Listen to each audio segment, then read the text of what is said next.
Hindi Twim Retreat,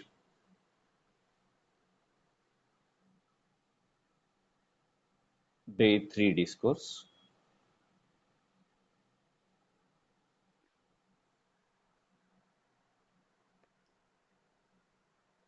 नमो तस्स भगवतो अरहतो सम्मा सम्बुद्धस्स नमो तस्स भगवतो अरहतो सम्मा सम्बुद्धस्स नमो तस्स भगवतो अरहतो सम्मा सम्बुद्धस्स। सतिपट्ठान सुत्तम।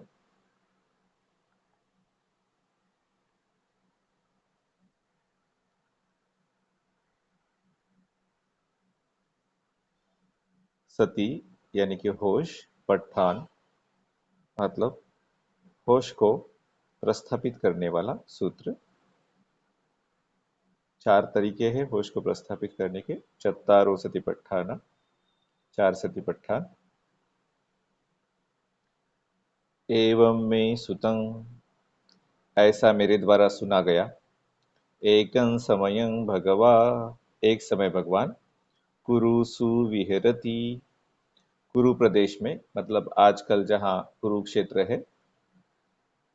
कम्मासधम्मम नाम कुरुनन निगमो, कुरुओं के एक शहर में, छोटे से शहर में कम्मासधम्म जिसका नाम है, जो आजकल दिल्ली से 30 किलोमीटर उत्तर की दिशा में हरियाणा में है और आजकल जिसका नाम कम्मासपुर है, वहां पर भगवान थे।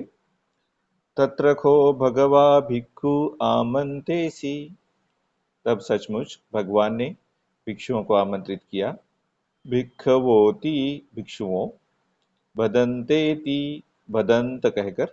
ते भिक्खु भगवतो पच्चसोसु, भिक्षुओं ने भगवान को प्रत्युत्तर दिया। भगवा एतद ओच, भगवान ने कहा। एकायनो अयम, एक ही है। भिक्खवे, भिक्षुओं। मग्गो सत्तानन विशुद्धिया, सत्व यानी प्राणियों की विशुद्धि के लिए मार्ग। शोक परिदेवान समतिक्रमाय, शोक और जो रोना धोना है उससे पार जाने के लिए। दुख दोमनस्सानन अथंगमाय, दुख और दोर्मनस्य इनका अस्त करने के लिए। न्यायस अधिगमाय, जी चीजें हमें इस जीवन में आकर जाननी चाहिए, उनको जानने के लिए, आगे जाने के लिए। निब्बानस सच्चिकिरियाय, निर्वाण का साक्षात्कार करने के लिए। यदिदं चत्तारो सतिपट्ठान, ये चार सतिपट्ठान। कतमे चत्तारो, कौन से चार। इद भिक्खवे भिक्खु काये कायानुपस्सी विहरति, आतापि संपजानो सतीमा विनेय लोके अभिज्ञादो मनस्सं। यहाँ पर भिक्षु काया में कायानुपश्यना करते हुए विहरता है, तपते हुए। संपजानो, संपूर्ण जानकारी रखते हुए। सतीमा, होश रखकर। विनेय लोके अभिज्ञा दो मनस्संग, राग और द्वेष को दूर रखते हुए। उसी तरह वेदनासु वेदनानुपस्सी विहरति, आतापि संपजानो सतीमा विनेय लोके अभिज्ञादो मनस्संग। उसी तरह वेदनाओं में वेदनानुपश्यना करते हुए विहरता है, तपता है, संपूर्ण जानकारी रखते हुए, होश रखते हुए और राग और द्वेष को दूर रखते हुए। चित्ते चित्तानुपस्सी विहरति, आतापि संपजानो सतीमा विनेय लोके अभिज्ञादो मनस्सन्। चित्त में चित्तानुपश्यना करते हुए विहार करता है, तपते हुए, संपूर्ण जानकारी रखते हुए, होश रखते हुए और राग और द्वेष को दूर रखते हुए। धम्मेषु धम्मानुपस्सी विहरति आतापि संपजानो सती माँ विनेय लोके अभिज्ञादो मनस्सं। धर्म यानी मन में जो कुछ भी उत्पन्न होता है, इस अर्थ में यहाँ धर्म शब्द आया हुआ है। उनमें भी विहार करता है, तपता है, संपूर्ण जानकारी रखते हुए, होश रखते हुए और राग और द्वेष को दूर रखते हुए। इसके आगे फिर इन 4 सतिपट्ठानों का वर्णन है और उसमें पहले कायानुपश्यना है और कायानुपश्यना में भी जो पहला पर्व है वो है श्वास और प्रश्वास की जानकारी के बारे में, आनापान। ये जो आनापान पर्व है यह बिल्कुल ऐसा के ऐसा जैसा यहाँ पर आया है वैसा ही आनापान सती सूत्र में भी आया है और कायगता सती सूत्र में भी आया है और फिर महाराहुलोवाद सूत्र में भी आया है। जब भी भगवान कभी भी आनापान के बारे में सूचनाएं देते हैं तब बिल्कुल वही शब्द बार बार आते हैं। तो एक प्रमाणित वर्णन है आनापान सती का। क्या कहा गया? कथंच भिक्खवे भिक्खु काये कायानुपस्सी विहरति। कैसे भिक्षु भिक्षु काया में कायानुपश्यना करते हुए विहरता है। इद भिक्खवे भिक्खु अरण्यगतो वा रुक्षमूलगतो वा शून्यागारगतो वा निसीदति। यहाँ पर भिक्षु अरण्य में जाता है या किसी वृक्ष के मूल में जाता है या किसी शून्यागार में जाता है और फिर बैठ जाता है। पल्लंकम आभुजित्वा उजूकायम पणिधाय परिमुखम सतीम उपट्ठपेत्वा। बैठ जाता है अपनी भुजाओं को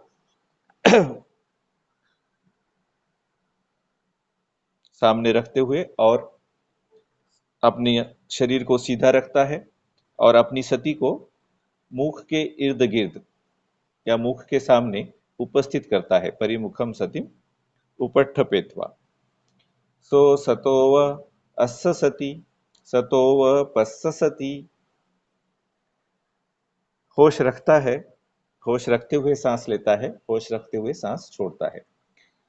दीघं वा अस्सन्तो दीघं अस्सामीति पजानाति।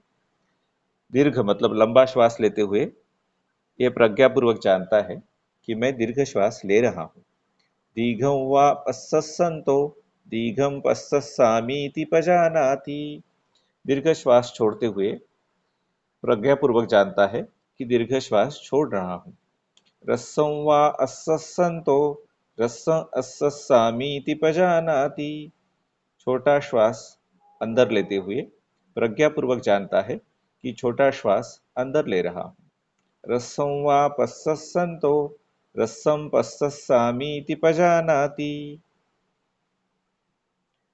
छोटा श्वास बाहर छोड़ते हुए ये प्रज्ञापूर्वक जानता है कि छोटा श्वास बाहर छोड़ रहा हूँ। तो इसमें जो क्रिया हो रही है मुख्यतः वो प्रज्ञापूर्वक जानने की हो रही है। चाहे लंबा सांस ले रहा हो और चाहे छोटा सांस ले रहा हो या दोनों प्रकार के सांस बाहर छोड़ रहा हो, ये जानते हैं प्रज्ञापूर्वक कि छोटा या लंबा सांस अंदर ले रहे हैं या बाहर छोड़ रहे हैं। लेकिन यहाँ ये नहीं कहा गया कि उस पर चित्त किसी एक बिंदु पर, छोटे से बिंदु पर चित्त एकाग्र किया जा रहा है या बहुत ही तीव्रता से उस पर बाकी सब कुछ भूले हुए चित्त एकाग्र किया जा रहा है। और इसमें नाक का नाम नहीं लिया गया, ऊपर वाले होठ का नाम नहीं लिया गया या पेट का नाम नहीं लिया गया या फिर इसमें से किसी 2 चीज़ों या 3 चीज़ों का नाम नहीं लिया गया है। बस आप प्रज्ञापूर्वक जानते हो कि सांस आ रहा है और सांस जा रहा है। सांस के साथ इस क्षण में क्या हो रहा है। इसके बाद क्या कहा गया? सब्बकाय पटि संवेदी अस्सि सामीति सिक्खति। देखो अब क्रिया बदल गई है। पहले पजानाती था, प्रज्ञापूर्वक जान रहा था, लेकिन अब क्या क्रिया है? सिक्खति, सीख रहा है। ठीक है। अब आगे की जो चार लाइनें हैं, उसमें ये सिक्खति यह क्रियापद आया हुआ है, ये बड़ा महत्वपूर्ण है। क्या कहा गया? सब्बकायपटि संवेदी अससि सामीति सिक्खति। सब्बकायपटि संवेदी, सारी काया के प्रति संवेदनशील होते हुए, मतलब सारी काया को जानते हुए सांस लेना सीखता है। सब्बकायपटि संवेदी पश्यसि सामीति सिक्खति। सारी काया के प्रति संवेदनशील होकर, मतलब सारी काया को जानते हुए सांस छोड़ना सीखता है। कुछ लोग इसे सांस की काया समझते हैं। वो अर्थ मुझे यानी बंते विमला जी को ठीक नहीं लगता। सब काया मतलब ये पूरी जो शरीर काया है, फिजिकल बॉडी, वही अर्थ यहाँ ठीक लगता है। आगे क्या कहा गया? पसंभयं काय संखारं असस्सि सामीति सिक्खति। पसंभयं काय संखारं पश्यसि सामीति सिक्खति। तो यहाँ तक ये एक प्रमाणित वर्णन है आनापान सती के ध्यान का। और मैंने कई कई कई भिक्षुओं के साथ जो साधना करते हैं और साधना सिखाते हैं,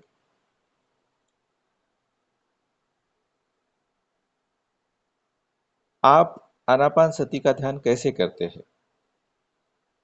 तो वो कहते हैं कि मैं अपने नाक के ऊपर ध्यान देता हूँ या ऊपर वाले होठ पे ऊपर ध्यान देता हूँ और बहुत एकाग्र चित्त से, तीव्रता से ध्यान देता हूँ। पर भगवान क्या कह रहे हैं? भगवान कह रहे हैं पसंभयं काय संखारम असस्य सामीति सिक्खति। काया के संस्कारों को प्रशांत करते हुए सांस लेना सीखता है, और काया के संस्कारों को प्रशांत करते हुए सांस छोड़ना सीखता है। ये जो आखिरी दो लाइनें हैं, ये जो आखिरी दो वाक्य है, ये भगवान की शिक्षा को और लोगों की शिक्षाओं से अलग करते हैं। उस समय जो भी आध्यात्मिक परंपराएं थी भगवान के समय, उनमें कई परंपराओं में ये ध्यान चलता था, सांस का ध्यान। पर वो सांस के ऊपर चित्त को एकाग्र करते थे। उन परंपराओं में काया के संस्कारों को प्रशांत करने को सीखने वाली चीज नहीं थी। ये एक भगवान ने एक्स्ट्रा स्टेप, अधिक वाली पायदान इसमें जोड़ दी है, और इसी से भगवान की जो साधना है वो और साधनाओं से अलग हो जाती है। काया के संस्कारों को शांत करना, इसका मतलब क्या है? भगवान इसमें काया में जो तान तनाव उत्पन्न होता है ध्यान करते हुए, तुम्हारे सिर में भी होता है, तुम्हारे मन में भी होता है, और तुम्हारे दिमाग में भी होता है।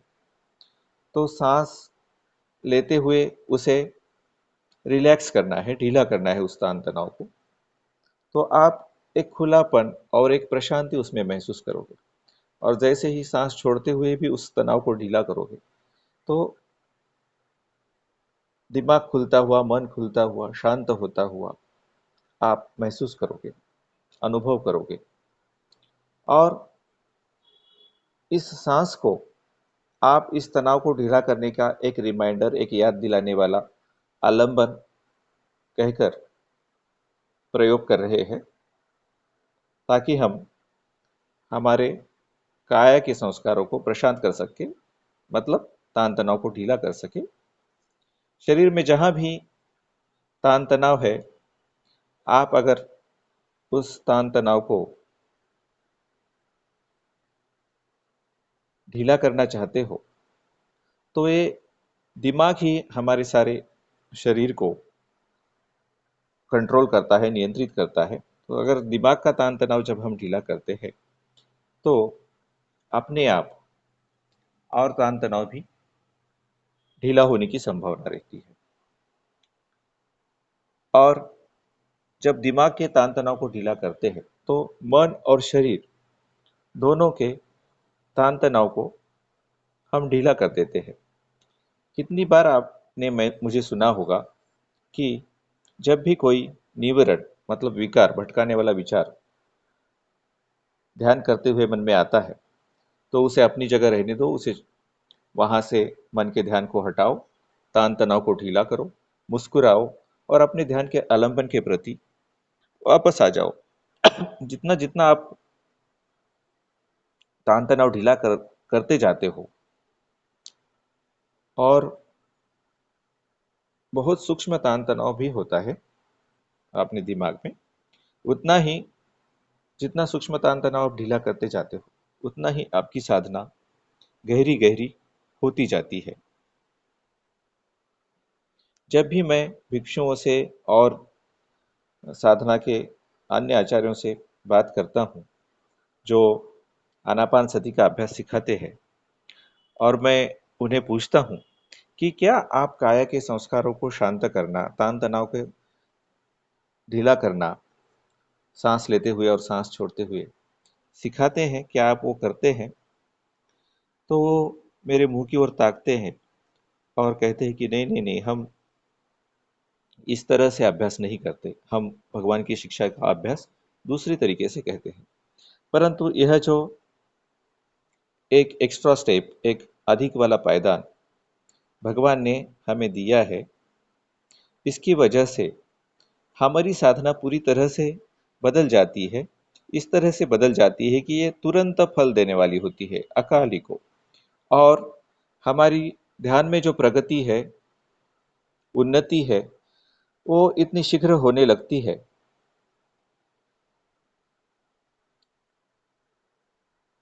जब हम भगवान ने जैसा सिखाया है वैसा ही करने लगते हैं। कई लोग जो विपश्यना साधना करते हैं उनमें एक परंपरा ऐसी है कि आनापान करते हुए जब कोई निवरण, कोई भटकाने वाला विचार मन में जाग जाता है तो उन परंपराओं में मन का ध्यान उस निवरण के ऊपर लगा देते हैं जब तक कि वो निवरण चला नहीं जाता। अब जब वो निवरण चला जाता है तो तुरंत फिर सांस के ऊपर वापस आ जाते हैं, लेकिन वो तान तनाव को ढीला नहीं करते। अगर हम तान तनाव को ढीला नहीं करेंगे तो ऐसी एकाग्रताओं में, जिन्हें क्षणिक समाधि, उपचार समाधि, अर्पणा समाधि, मतलब जो गहरी समाधियां हैं, बहुत देर तक बिना भटके हुए मन आलंबन पर कायम रहता है और क्षण क्षण कायम रहता है, ऐसी एक बिंदु पर एकाग्र होने वाली समाधियों में चले जाते हैं। और उसकी वजह से क्या हो जाता है कि न्यूरन दब जाते हैं। जब तक हम ध्यान कर रहे हैं तब तक न्यूरन उत्पन्न नहीं होते। उन परंपराओं में इसे मन को शुद्ध करना सिखाया जाता है और एक तरह से वो ठीक भी है, पर ये वो चीज नहीं जो भगवान ने सिखाई है। भगवान ने कुछ अलग तरह से ध्यान सिखाया है। भगवान कहते हैं कि काया के संस्कारों को शांत करते हुए, मतलब तान तनाव को ढीला करते हुए मन को प्रशांत करो। और ये तान तनाव निवरणों से उत्पन्न होता है। और उस तान तनाव को हम कैसे जाने दें? तान तनाव को ढीला करने से, जो मांसपेशियां शरीर में अकड़ गई है उन्हें ढीला करके। और ये जो तान तनाव हम ढीला कर रहे हैं उसमें हम एक्चुअली वस्तुतः क्या ढीला कर रहे हैं? हम तृष्णा को, तणहा को ढीला कर रहे हैं। तणहा हमेशा तान और तनाव के रूप में प्रकट होती है, मन में भी और शरीर में भी। और जब भी हम तान तनाव को ढीला करते हैं और विशेषतः हमारे सर के तान तनाव को, तब हमें वहाँ पर एक फैलाव महसूस होता है और उसकी वजह से मन एक पायदान नीचे उतरकर शांत हो जाता है और उसके बाद हमें अनुभव होता है कि अब मन एकदम निर्विचार हो गया है एकाध क्षण के लिए। और वही सही में अच्छा, सशक्त और शुद्ध होश है, शुद्ध सती है, जिसे हम उस शुद्ध सती को वाले चित्त को हमारे आलंबन के ऊपर, ध्यान के आलंबन के ऊपर वापस लाते हैं। वह शुद्ध सती वाला क्यों है? क्योंकि उस समय उसमें तृष्णा नहीं है। तृष्णा क्यों नहीं है? क्योंकि हमने उस तान तनाव को ढीला कर दिया है। ये हमारे साधना शिविर का तीसरा दिन है और बहुत सारे साधक बहुत ही अच्छा कर रहे हैं। अच्छा ही नहीं, बहुत बहुत अच्छा कर रहे हैं कुछ साधक। और ये देखकर मुझे बहुत खुशी होती है कि भगवान ने जैसा बताया है वैसा ही बिल्कुल आप ध्यान कर रहे हो और आपकी प्रगति हो रही है। आपको मोद और हर्ष हो रहा है और आप ध्यान में बहुत ही सहज महसूस कर रहे हो। और ये साधना क्या है, इसे भी आप अच्छी तरह से समझ पा रहे हो। ये सब क्यों हो रहा है? ये सब इसीलिए हो रहा है कि ये जो एक्स्ट्रा स्टेप, अधिक वाला पायदान, काय संस्कारों को प्रशांत करने का, तान तनाव को ढीला करने का, उसे हम प्रत्यक्ष में प्रयोग में ला रहे हैं। मैंने ब्रह्मदेश में विपश्यना के कई कई कई शिविर किए और 7 से 8 साल के बाद मुझे पता चला कि पहले 5 साल मुझे समझने में गए कि मैं क्या कर रहा हूँ और ये साधना क्या है। लेकिन जब हम ये पसंभयम काय संखारम वाला पायदान शुरू से अभ्यास करते हैं तो हमें पहले ही शिविर में समझ में आता है कि साधना क्या है। अभी और इसी समय हमें 5 साल के लिए प्रतीक्षा नहीं करनी पड़ती, जो कई परंपराओं में लोगों को करनी पड़ती है। और अभी से आप साधना को समझ लेते हो, आपकी समझ की पकड़ में साधना आ जाती है। और ये देखकर मुझे बहुत खुशी होती है कि आप कितनी अच्छी साधना कर रहे हो। हाँ, इसमें मेहनत तो करनी पड़ती है, लेकिन आप उसे समझ पा रहे हो। ये जो पसम भयम काय संखरम वाला अधिक वाला पायदान है और फिर उसमें आप तान तनाव ढीला करते हो, मतलब उसमें आप तृष्णा को ढीला कर रहे हो। और तृष्णा क्या है? तृष्णा ही तो दुख का कारण है, दुख का समुदय है। और जब आप तृष्णा को क्षीण करते हो तो आपका मन स्वच्छ हो जाता है। आप मन में फैलाव और शांति, शुद्ध चित्त का अनुभव करते हो और यही तो दुख का निरोध है। और इस दुख के निरोध को हम बार बार हमारे ध्यान के आलंबन के प्रति वापस ला रहे हैं।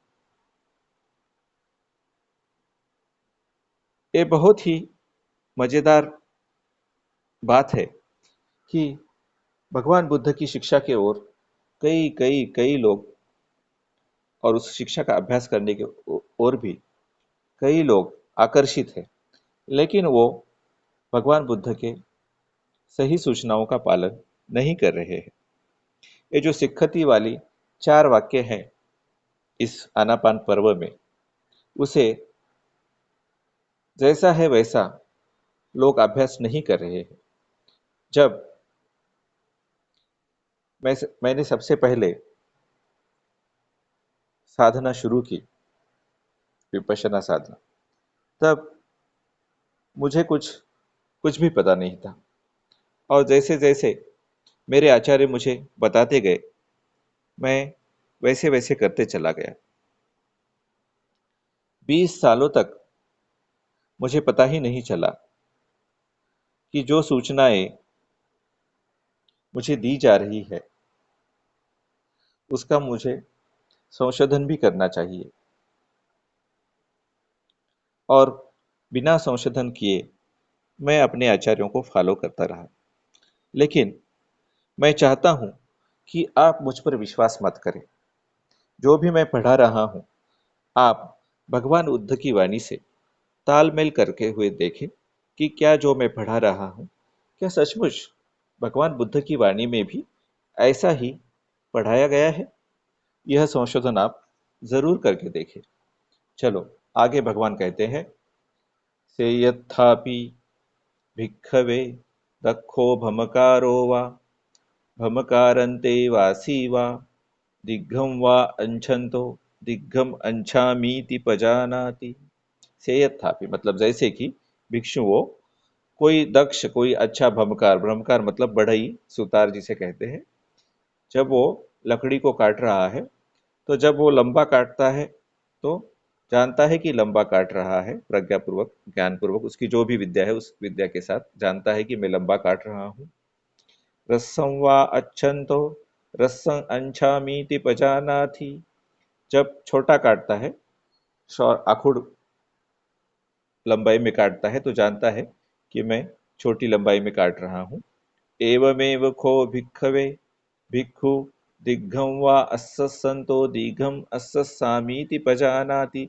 जैसे वो बढ़ई सुतार या वो सुतार का कोई शिष्य लंबा या छोटा काटते हुए जानता है कि लंबा छोटा काट रहा हूँ, उसी तरह भिक्षु लंबा सांस लेते हुए जानते हैं कि लंबा सांस ले रहा हूँ। दीघम वा पस्संतो दीघम पस्सामीति पजानाति। लंबा सांस छोड़ते हुए जानता है कि लंबा सांस छोड़ रहा हूँ। रस्सम वा अस्संतो रस्सम अस्सामीति पजानाति। छोटा सांस लेते हुए प्रज्ञापूर्वक जानता है कि छोटा सांस ले रहा हूँ। रस्सम वा पस्संतो रस्सम पस्सामीति पजानाति। छोटा सांस छोड़ते हुए ये जानता है कि छोटा सांस ले रहा हूं, छोड़ रहा हूं। सब्बकाय पटि संवेदी अस्सि सामीति सिक्खति। देखो, अभी पजानाति से सिक्खति हो गया। ये क्यों हो गया? क्योंकि अब सिर्फ प्रज्ञापूर्वक नहीं जान रहा, अब सीख भी रहा है। क्या सीख रहा है? सारी काया को प्रति संवेदनशील होके, मतलब सारे काया को जानते हुए सांस लेना सीख रहा है। सब्ब काय पटि संवेदी पस्सि सामीति सिक्खति। सारी काया के प्रति संवेदनशील होते हुए सांस छोड़ना सीख रहा है। पसंभयं काय संखारं अस्सि सामीति सिक्खति। काया के संस्कारों को शांत करते हुए सांस लेना सीखता है। पसंभयं काय संखारं पस्सि सामीति सिक्खति। काया के संस्कारों को प्रशांत करते हुए सांस छोड़ना सीखता है। जैसे जैसे हम देखते हैं कि हमारे मन में निवरण जागते हैं, विचार जागते हैं, भटकाने वाले विकार जागते हैं, और हम उन निवरणों को एक ओर रहने देते हैं, अपने मन के ध्यान को वहां से हटाते हैं, तान तनाव को ढीला करते हैं, मुस्कुराते हैं और हमारे ध्यान के आलंबन के प्रति वापिस आते हैं, तो हम देखने लगते हैं कि हमारा मन कैसे विस्थापित होता है, कैसे एक जगह से दूसरे जगह जाता है, हमारे मन का ध्यान उसमें कैसी हलन चलन होती है। और उस मन के विस्थापन को, मन के उस हलन चलन को एक विषय से दूसरी ओर जाते हुए जब हम देखते हैं, तो हमारी प्रज्ञा उससे जागरूक होती है, थोड़ी थोड़ी, थोड़ी थोड़ी। हमारा मन चपल होता है, लेकिन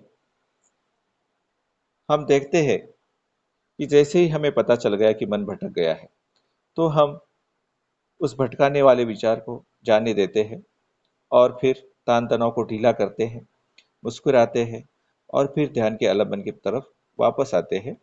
तो हम हमारे होश को बढ़ा रहे हैं, सती को बढ़ा रहे हैं, स्मृति को बढ़ा रहे हैं और होश को बढ़ा रहे हैं। इसका मतलब हम ये देख रहे हैं कि कैसे हमारा मन एक विषय से दूसरे विषय की ओर विस्थापित होता है, चला जाता है।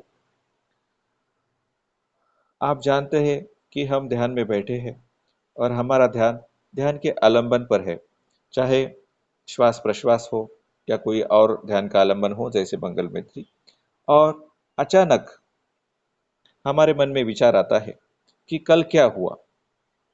ये कैसे होता है, ये विचार अचानक कैसे आता है? जब मैं 7 भुजंगों के बारे में अभ्यास करता हूँ तो मैं सोचता हूँ कि एक दो चीजें और इसके साथ होनी चाहिए। एक ये है कि उसमें उत्सुकता, यह चीज होनी चाहिए कि कैसे कैसे अचानक ये विचार बाहर से हमारे अंदर आ जाता है या अंदर से ही कहीं से आ जाता है। लेकिन इसके बाहरी कारणों में नहीं पड़ना है। ये अभी इस क्षण कैसे हो रहा है, इसे ही देखना है। भगवान ने हमेशा अपने आप को पूछा कि ये कैसे हो रहा है, ये कैसे आ गया, ये कैसे काम कर रहा है।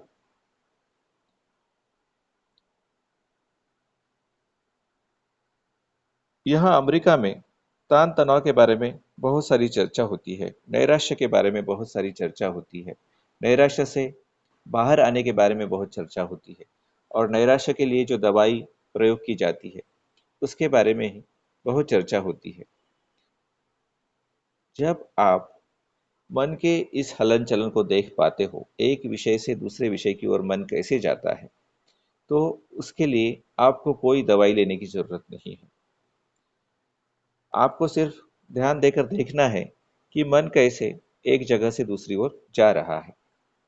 तान तनाव कैसे पैदा होता है?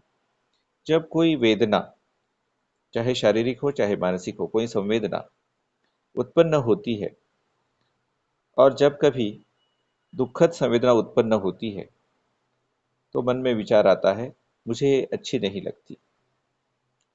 और जो टीका करने वाला मन है वो बहुत बड़ा होता है। वो कहता है कि ओ, मुझे ये नहीं चाहिए, मैं इससे अलग होना चाहता हूँ, मैं कुछ अलग चाहता हूँ। जैसे ही संवेदना उत्पन्न होती है, मन कहता है मैं ये चाहता हूँ या मैं ये नहीं चाहता हूँ। और उसके बाद मन इस बारे में विचार करने लगता है कि मैं ये क्यों चाहता हूँ या मैं ये क्यों नहीं चाहता हूँ। उसके बारे में कहानियाँ गढ़ने लगता है, और फिर उसके बाद उसके ऊपर प्रतिक्रिया करने लगता है कि मुझे ये चाहिए ही या मुझे ये नहीं चाहिए ही। मतलब उस संवेदना के बारे में मन सोचते रहता है। हमने जो तख्ते आपको दिए हैं, कोष्टक आपको दिए हैं, उसमें सबसे ऊपर 5 स्कंधों के बारे में लिखा हुआ है, और इन 5 स्कंधों को कैसे हम 4 सतिपट्ठानों में परिवर्तित करते हैं ये भी लिखा है। 5 स्कंध क्या है? रूप मतलब हमारा शरीर, फिर वेदना, फिर संज्ञा, फिर संखार, और फिर विज्ञान। जो रूप है वही काया है, जिसे हम कायानुपश्यना में प्रयोग करते हैं। जो वेदना है वो वेदनानुपश्यना में प्रयोग करते हैं।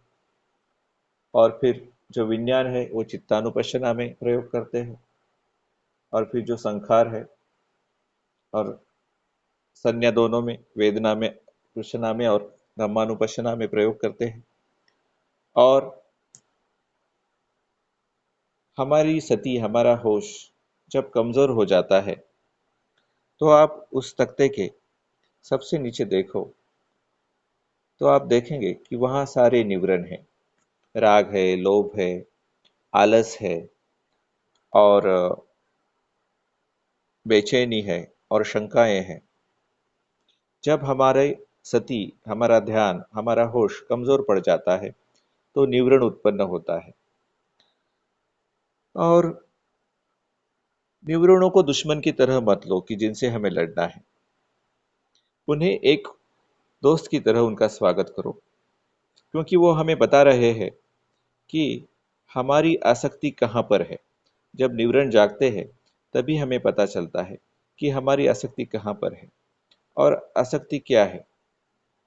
आसक्ति यही है कि ये निवरण ही मैं हूँ, ये निवरण मेरे है, या ये संवेदना मेरी है, या ये विचार मेरे है, ये विचार मैं हूँ। पर आप जानते हो, जब मैं बहुत सारे लोगों से बात करता हूँ और मैं कहता हूँ, अच्छा, आपको नैराश्य है? क्या आपने चाहा था कि आपको नैराश्य हो? आपको नैराश्य की संवेदना हो, आप में नैराश्य का भाव उत्पन्न हो? या आपने कभी सोचा, ऐसा सोचकर नैराश्य लाया था, ओ बहुत दिनों से मुझे निराशा नहीं आई, चलो थोड़ा सा निराश हो जाते हैं, अब निराश होने का समय आ गया है? नहीं ना। ऐसा कोई पागल नहीं है कि जो जानबूझकर निराशा ले आए। हो सकता है कुछ लोग हो भी, हाँ, लेकिन अधिकतर ये निराशा हमने उसे बुलाया नहीं होता, लेकिन आ जाती है, और उसे हम अपनी निराशा समझ लेते हैं, और उसके बारे में हमारे तर्क कुतर्क और संकल्पनाएं गढ़ने लगते हैं।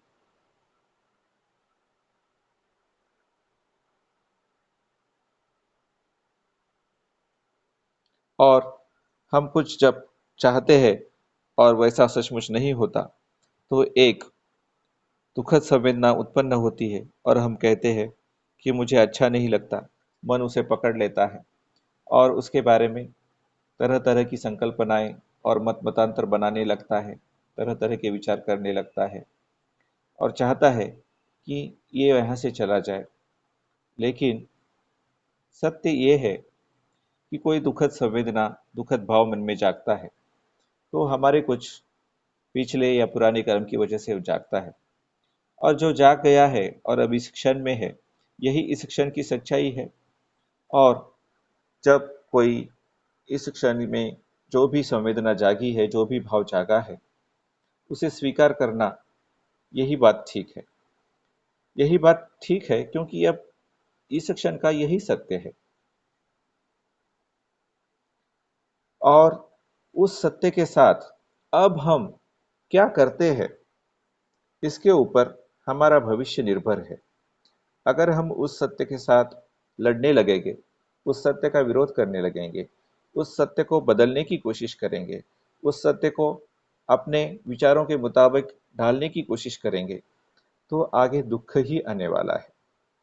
किसी भी संवेदना के बारे में आप विचार करने लगोगे तो वो बड़ी हो जाएगी और अधिक तीव्र हो जाएगी। जब तक कि वो बहुत बड़ी इमरजेंसी न बन जाए, तब तक वो बड़ी होती रहेगी। ओहो, मैं सो नहीं सकता, मैं खा नहीं सकता, मैं इतनी निराशा में रहता हूँ हमेशा हमेशा हमेशा। क्यों? क्योंकि आप उस नैराश्य को दबाने की, उसके साथ लड़ने की, उस नैराश्य की संवेदना के साथ युद्ध करने की कोशिश कर रहे हो, उसके बारे में बार बार सोचते जा रहे हो, और उससे काम नहीं चलता।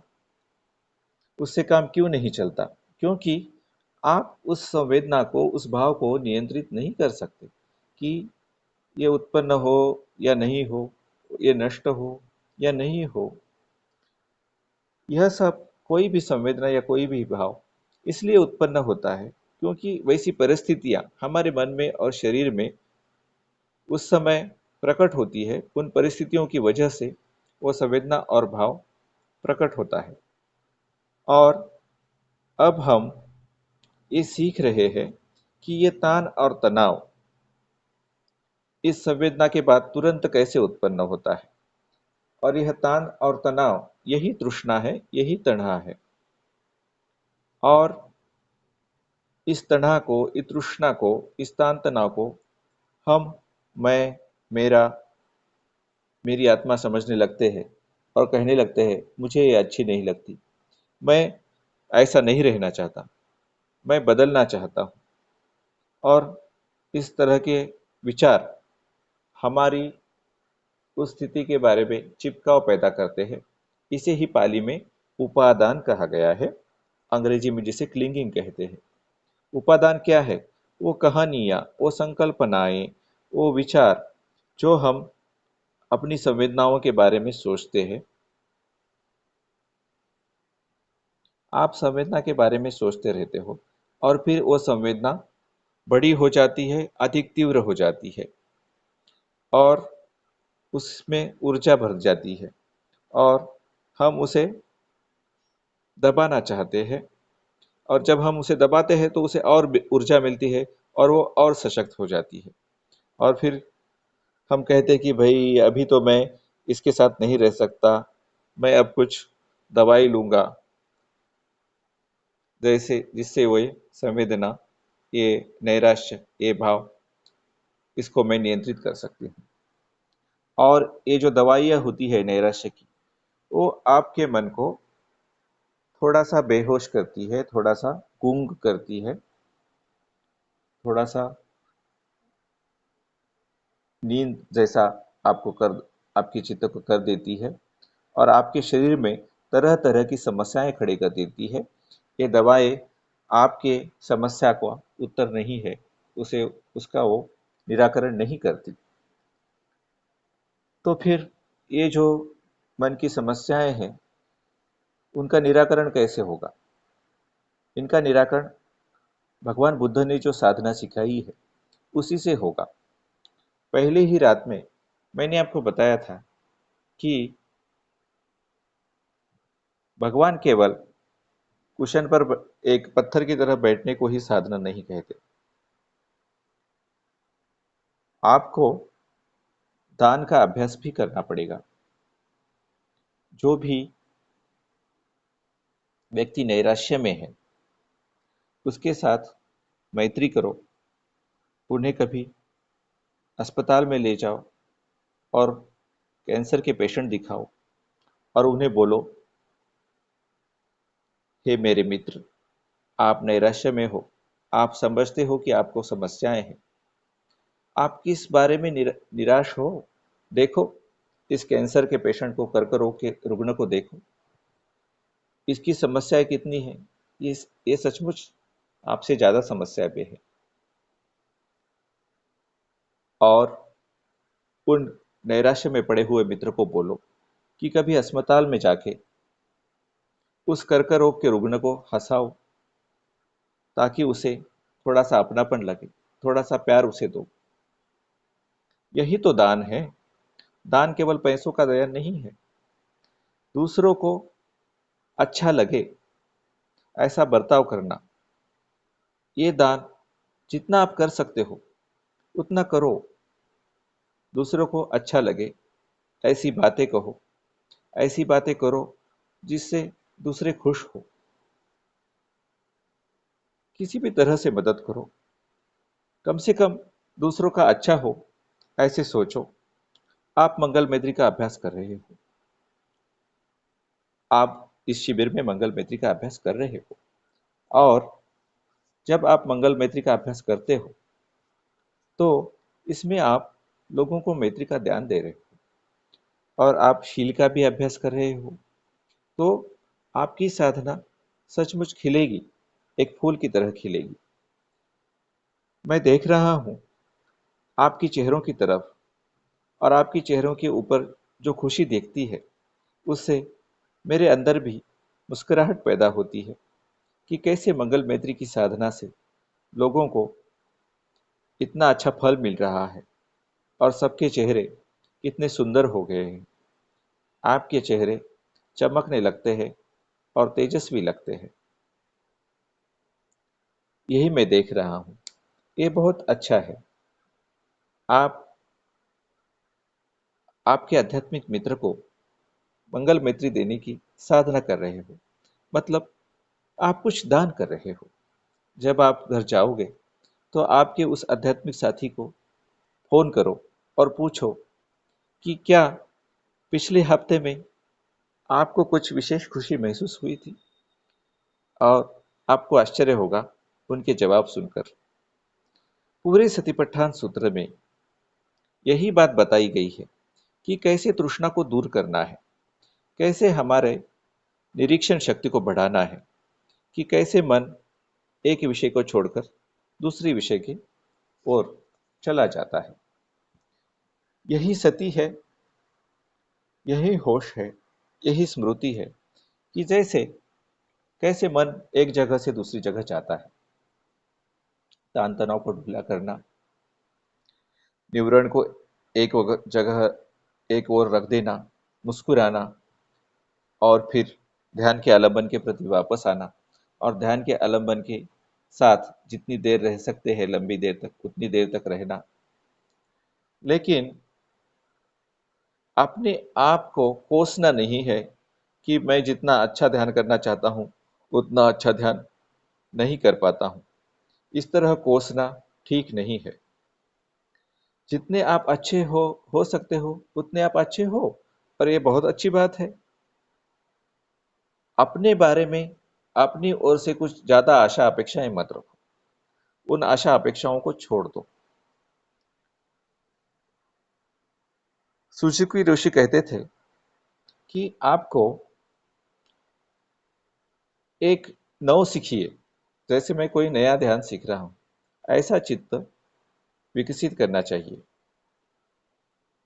क्या आप जानते हैं कि अभी 5 मिनट के बाद क्या होने वाला है? मैं भी नहीं जानता हूं। ये छत गिर सकता है, कोई विमान आकर इस बिल्डिंग में गिर सकता है, क्या पता। तो किसी चीज की अपेक्षा आशा क्यों रखें कि ऐसा ही होना चाहिए और ऐसा ही हो जाएगा। जितनी ही हम कुछ न कुछ आशा अपेक्षाएं रखते हैं उतना ही हम अपने आप को दुखी बनाते हैं, क्योंकि वो हमारी आशा अपेक्षाएं हर बार पूरी नहीं होती।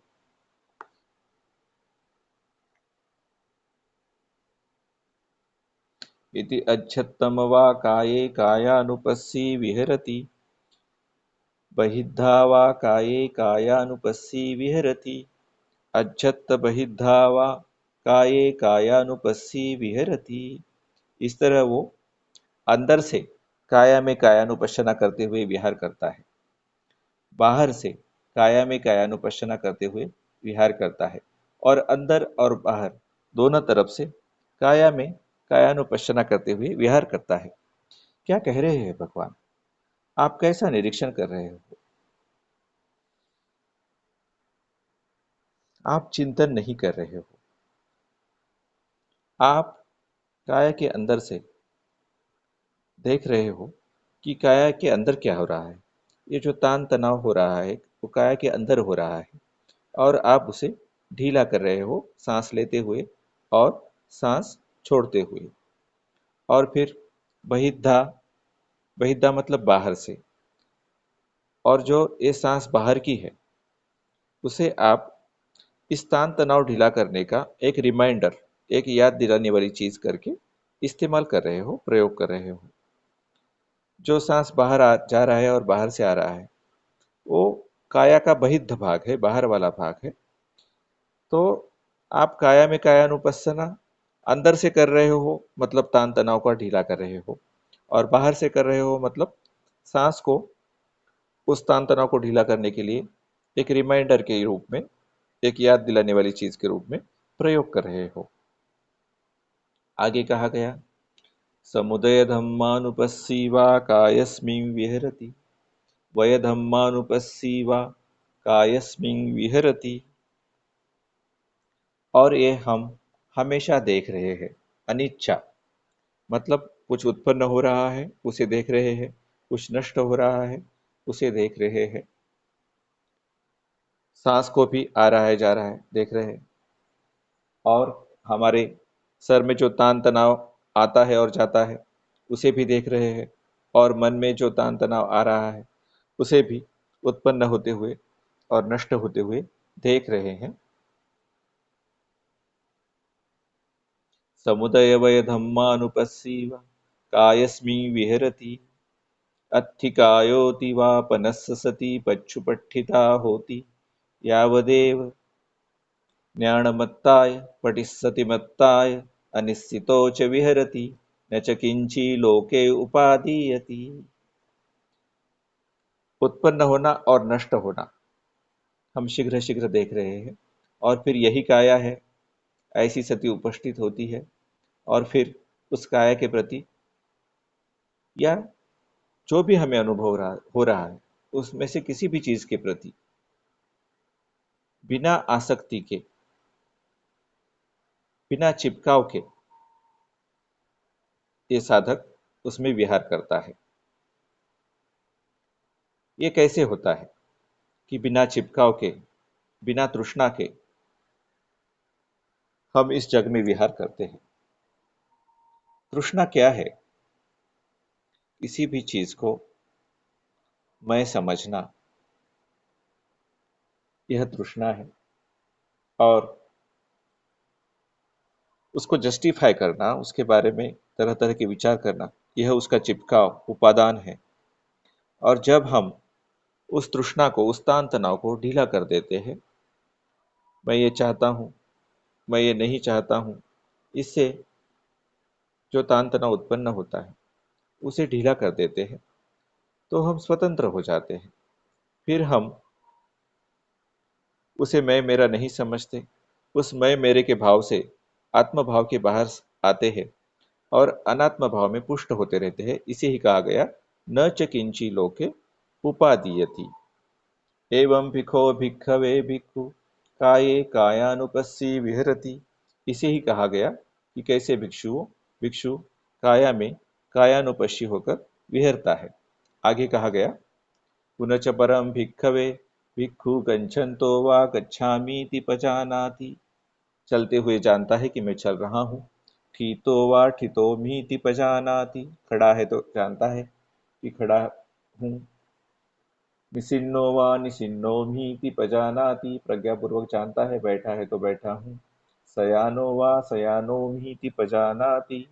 सोता है तो जानता है कि सोया हुआ हूँ या लेटा हुआ हूँ। यथा यथा वा पनस्स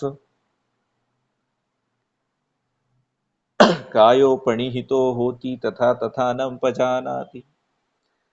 जैसी जैसी काया की पोस्चर, काया की जो आसन स्थिति है वो बदलती है, वैसे वैसे जानता है कि वो बदल रही है। इति अध्यत्तम वा काये कायानुपस्सी विहरति समुदय धम्मानुपस्सी वा कायस्मिन् विहरति वय धम्मानुपस्सी वा कायस्मिन् विहरति समुदय वय धम्मानुपस्सी वा कायस्मिन् विहरति अत्थिकायोति वा पनस्स सति पच्छुपट्ठिता होति यावदेव न्याणमत्ताय पटिसतिमत्ताय अनिश्चितो च विहरति न च किंची लोके उपादीयति एवं पिखो भिक्खवे भिक्खु काये कायानुपस्सी विहरति। तो पहले ही जो वाक्य थे, जो अजत बहिदा और फिर अराइजिंग पासिंग, जो उत्पन्न होना नष्ट होना और फिर उनको बिना आसक्ति के देखना, बिना मैं मेरे के देखना, वही यहाँ फिर से रिपीट हो गए हैं।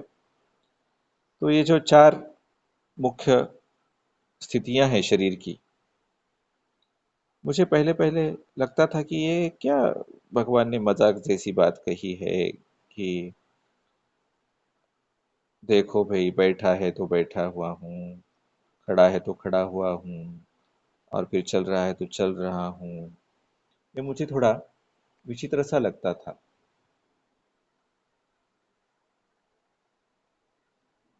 और जब आप आनापान सति की साधना कर रहे हो, तब अगर आप तान तनाव को ढीला करते हुए इन स्थितियों का अभ्यास और साथ में आनापान करते हो और इन चारों स्थितियों में आनापान करते हो, तो आपको पता चलेगा कि भगवान ने ये क्यों बताया है। अगर आप मंगल मैत्री का अभ्यास कर रहे हो तो इन चारों स्थितियों में, बैठे हुए भी, लेटे हुए भी, खड़े हुए भी और चलते हुए भी, मंगल मैत्री का अभ्यास करते रहना है। अपने मंगल साथी के लिए, आध्यात्मिक साथी के लिए मंगल कामना करनी है, उसके बारे में सोचना है। चाहे आप खड़े हो, चाहे आप बैठे हो, चाहे आप लेटे हो, चाहे आप चल रहे हो।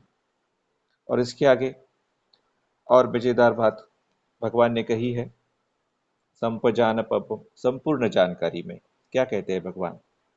पुनच परम भिक्खवे भिक्खु, अभिक्कन्ते पटिक्कन्ते संपजानकारी होती, आलोकिते विलोकिते संपजानकारी होती, समिंजिते पसारिते संपजानकारी होती, संघाटिपत्त चीवर धारणे संपजानकारी होती, असिते पीते खाइते साइते संपजानकारी होती, उच्चार पस्सावकम में संपजानकारी होती, गते ठीते निसिन्ने सुप्ते जागरिते भासिते तुणी भावे संपजानकारी होती।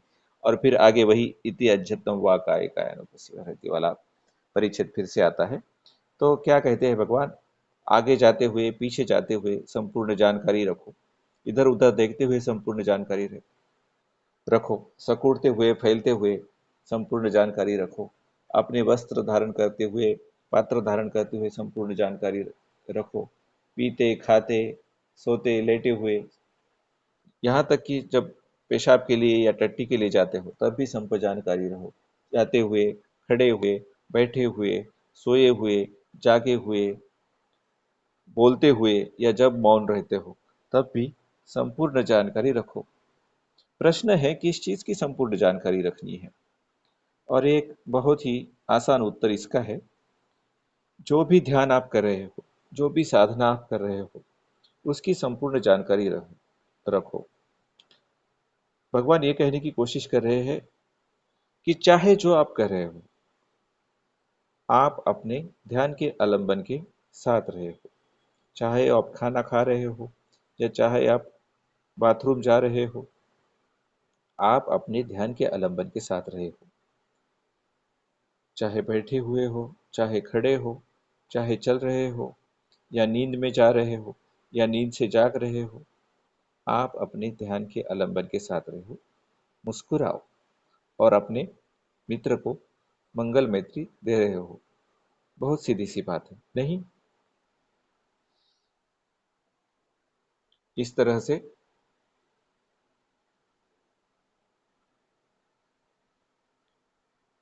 इति अज्झत्तम वा काये कायानुपस्सी विहरति, बहिद्धा वा काये कायानुपस्सी विहरति, अज्झत्त बहिद्धा वा काये कायानुपस्सी विहरति, समुदयधम्मानुपस्सी वा कायस्मिन् विहरति, वयधम्मानुपस्सी वा कायस्मिन् विहरति, समुदयवयधम्मानुपस्सी वा कायस्मिन् विहरति, अत्थिकायोऽति वा पनस्स सति पच्छुपट्ठिता होति, यावदेव न्याणमत्ताय पटिस्सति मत्ताय अनिश्चितो च विहरति, न च किंची लोके उपादीयति, एवं पिखो भिक्खवे भिक्खु काये कायानुपस्सी विहरति।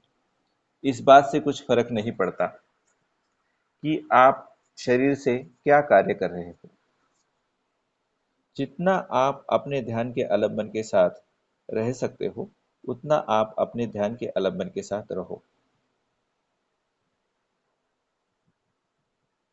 इस बात के बारे में सजग रहे हो कि हमारा मन प्रसन्न है कब और कब प्रसन्न नहीं है, और जब भी मन में तान तनाव है उसके बारे में ध्यान रखो, और जब मन में तान तनाव नहीं है उसके बारे में भी ध्यान रखो। इसके बारे में भी ध्यान रखो कि मन में कोई निवरण, कोई विकार, कोई भटकाने वाला विचार आया है, और इसके बारे में भी ध्यान रखो कि अब मन में भटकने वाला विचार नहीं है, निवरण नहीं है। और समझो कि इन सब चीज़ों के साथ क्या करना है, और अपने ध्यान के आलंबन के साथ रहो।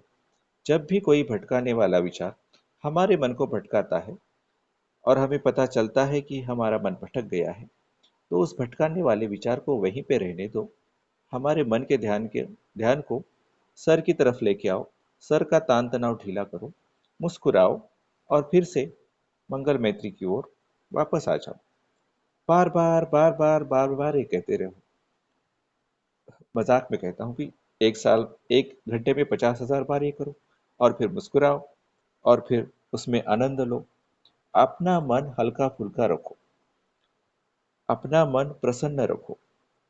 इसीलिए हमारे होठों के ये जो ये दो कोण हैं वो बहुत ही महत्वपूर्ण है। जब होठों के ये दो कोण ऊपर चले जाते हैं तो हमारी मन की अवस्था भी प्रसन्नता की ओर, ऊपर की ओर चली जाती है। और जब मन प्रसन्न होता है तो प्रसन्न मन के लिए बहुत आसान होता है कि हमें पता चल जाता है कि मन कब भारी हो रहा है और मन में भारी संवेदनाएं कब आ रही है, कैसी आ रही है, और मन कैसे किसी और जगह जाकर पकड़ा विकारों के पकड़ में आ रहा है।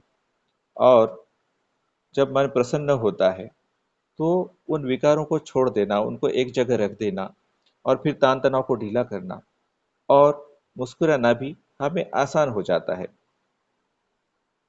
अगर हमारी चिपकाव, हमारी आसक्ति बहुत ही ज़्यादा शक्तिमान नहीं है, ताकतवर नहीं है, तो अगर हमारी आसक्ति बहुत ही ज़्यादा ताकतवर है तो हमें फिर थोड़ा सा शर्ट की बाहें पीछे खींच के मेहनत करनी पड़ेगी। लेकिन समझो कि आधी रात में आपको जाग आ गई और आप सोच रहे हो कि अभी मैं लाइट ऑन नहीं करूँगा, वैसे ही बाथरूम जाऊँगा, तो आपके अंगूठे को हो सकता है हानि पहुँच जाए। तो उस समय क्या होगा? अंगूठे को हानि पहुँच गई तो आप कहोगे कि ये जो दुखद संवेदना हो रही है वो मुझे अच्छी नहीं लगती। जब भी मुझे अंगूठे में कुछ लगता है तो मुझे बहुत वेदना होती है और बहुत कुछ आप उसके बारे में सोचने लगोगे और फिर लगड़ाते हुए चलोगे और गालियाँ दोगे और बहुत सारी बातें उसके बारे में सोचे हुए। फिर क्या आपका मन जागरूक है? क्या प्रसन्न है? तो ऐसे बारे में आप क्या करोगे? जब भी आपके शरीर में कोई दुखद संवेदना उत्पन्न होती है कि मन में भी दुखद वेदना होती है और ये शरीर की दुखद संवेदना, ये मन की दुखद संवेदना आपको कह रही है कि मुझे पीड़ा हो रही है और मैं कुछ प्यार चाहती हूँ। पर क्या हम उस दुखद संवेदना को प्यार देते हैं? हम उस दुखद संवेदना का द्वेष करने लगते हैं और हम चाहते हैं कि वो दूर चली जाए। वो मुझे इतनी पीड़ा दे रही है, हम उसे द्वेष का दान देते हैं।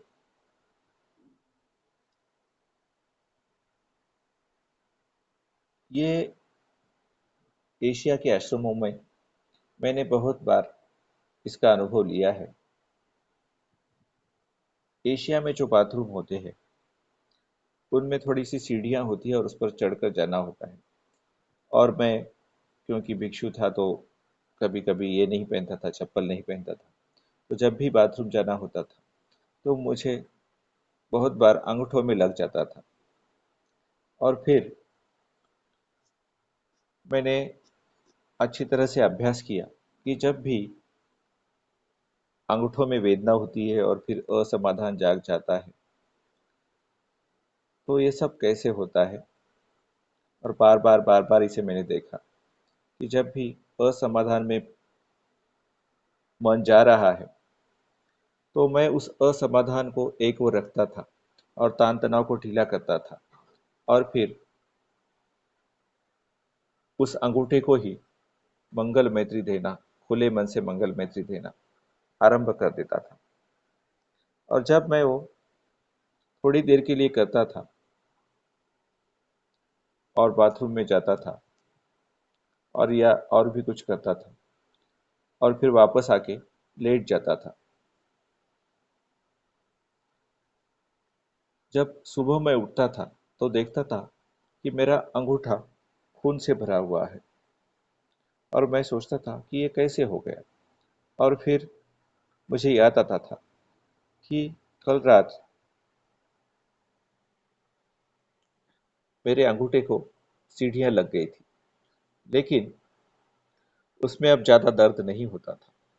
जैसे ही आप उस दर्द में उस दर्द को मंगल मैत्री भेजते हो और उस असमाधान को जाने देते हो तो आपके शरीर में जो एंडोर्फिन्स नाम के हार्मोन्स होते हैं वो स्रवने लगते हैं।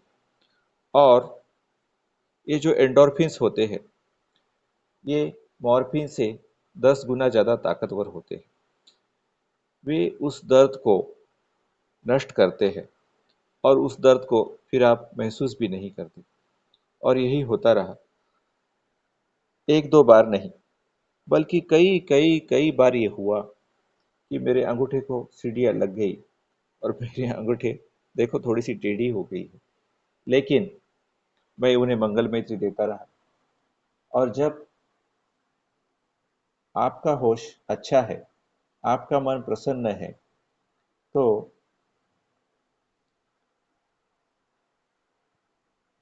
ये दर्द मंगल मैत्री में परिवर्तित होने की घटनाएं बार बार होती रहती है। आपका होश भी इससे सुधरने लगता है, जैसे जैसे आप मन को प्रसन्न रखते जाते हो। द्विधा उतक सुत्त में भगवान ने कहा है, जो मध्यम निकाय में 19वां सुत्त है, द्विधा वितक्त सुत्त, उसमें भगवान ने कहा है कि आदमी जैसे सोचता है और जिस तरह से चिंतन करता है, उसी तरह से उसके चित्त का स्वभाव बनते जाता है। अगर आप असमाधानी रहोगे और असमाधान के बारे में ही सोचते रहोगे और अपने आप को कोसते रहोगे, तो आपके मन का स्वभाव वैसे ही बन जाएगा। लेकिन अगर आप हमेशा मंगल मैत्री के बारे में सोचोगे और मंगल मैत्री का ही अभ्यास करोगे, लोगों को मंगल मैत्री ही देते रहोगे, तो आपके मन का स्वभाव ही वैसे बन जाएगा। इसके लिए अभ्यास की जरूरत है। पर हम और कुछ चीज क्यों करना चाहते हैं? देखो, जितना भी आप मुस्कुराने का अभ्यास करोगे और जितना भी आप अपने मन को हल्का करने का अभ्यास करोगे, उतना ही हमारा मन वैसे स्वभाव का, मुस्कुराने वाले स्वभाव का और हल्के फुल्के स्वभाव का बन जाएगा। और यही तो है संपूर्ण जानकारी। संपचन्य क्या है? यही संपचन्य है।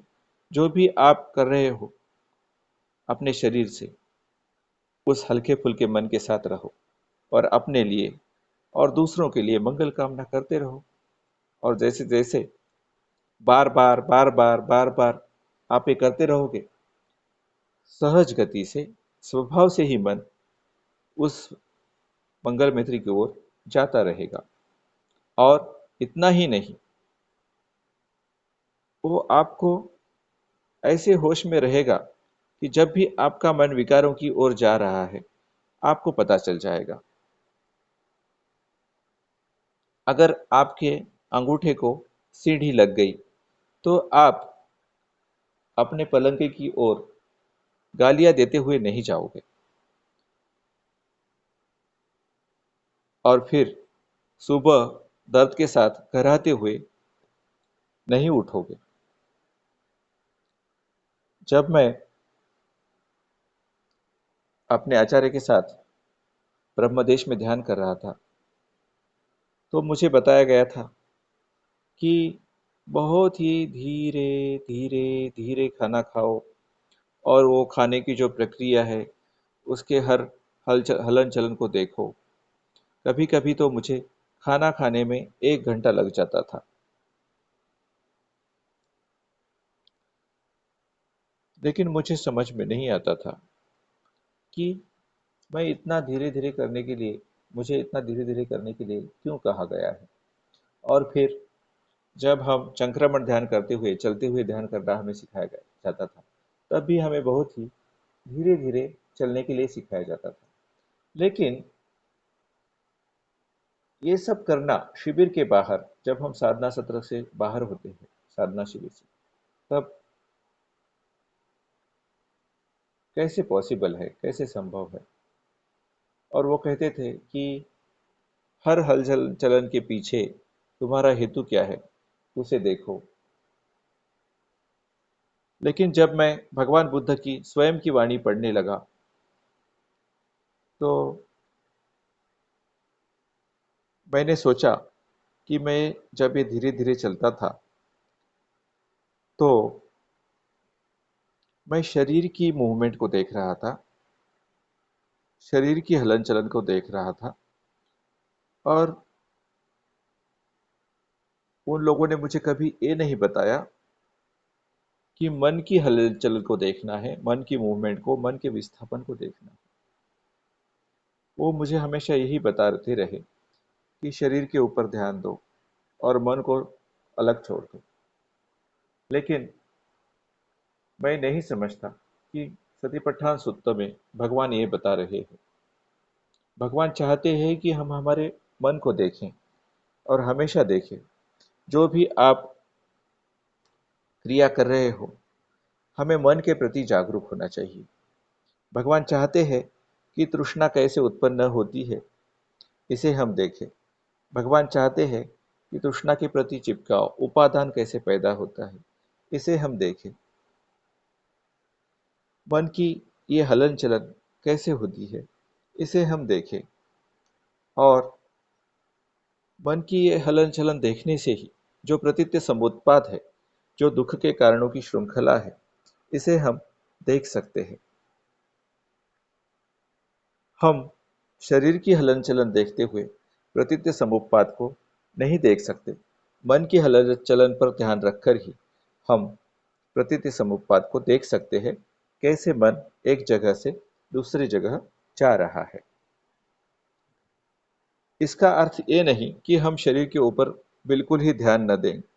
अगर हम शरीर के ऊपर ध्यान नहीं देंगे, तो हम अपने आप को कुछ न कुछ ईज़ा करके बैठेंगे, दुख दे के बैठेंगे।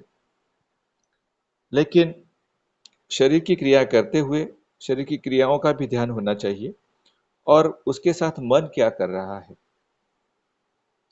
उसके ऊपर भी ध्यान देना चाहिए। भगवान ने जो भी ध्यान समापत्तियां बताई है, भगवान उसमें जो प्रीति प्रसब्धि की बात करते हैं, प्रीति और प्रमोद की बात करते हैं, क्या वो सिर्फ केवल चलने से या केवल तुम्हारे स्नान करने से या तुम्हारे कपड़े धोने के ऊपर ध्यान देने से या केवल खाने के ऊपर ध्यान देने से आएगी?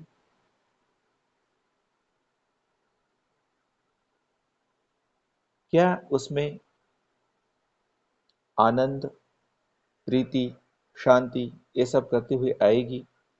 अगर आपका होश अच्छा है तो आएगी। क्या जब आप यहाँ से अपने गाड़ी की तरफ उठकर जा रहे हो, तो क्या उसमें आप समता का, उपेक्षा का अनुभव कर सकते हो? मतलब मन को इधर उधर नहीं भटकने देते, दूसरी बारे में विचार नहीं करने देते, केवल उपेक्षा में चल सकते हो? देखो कि मन में क्या विचार उत्पन्न हो रहा है, उस विचार को एक जगह रहने दो, इस क्षण में वापस आओ जब आप चल रहे हो। क्या आप ये कर सकते हो?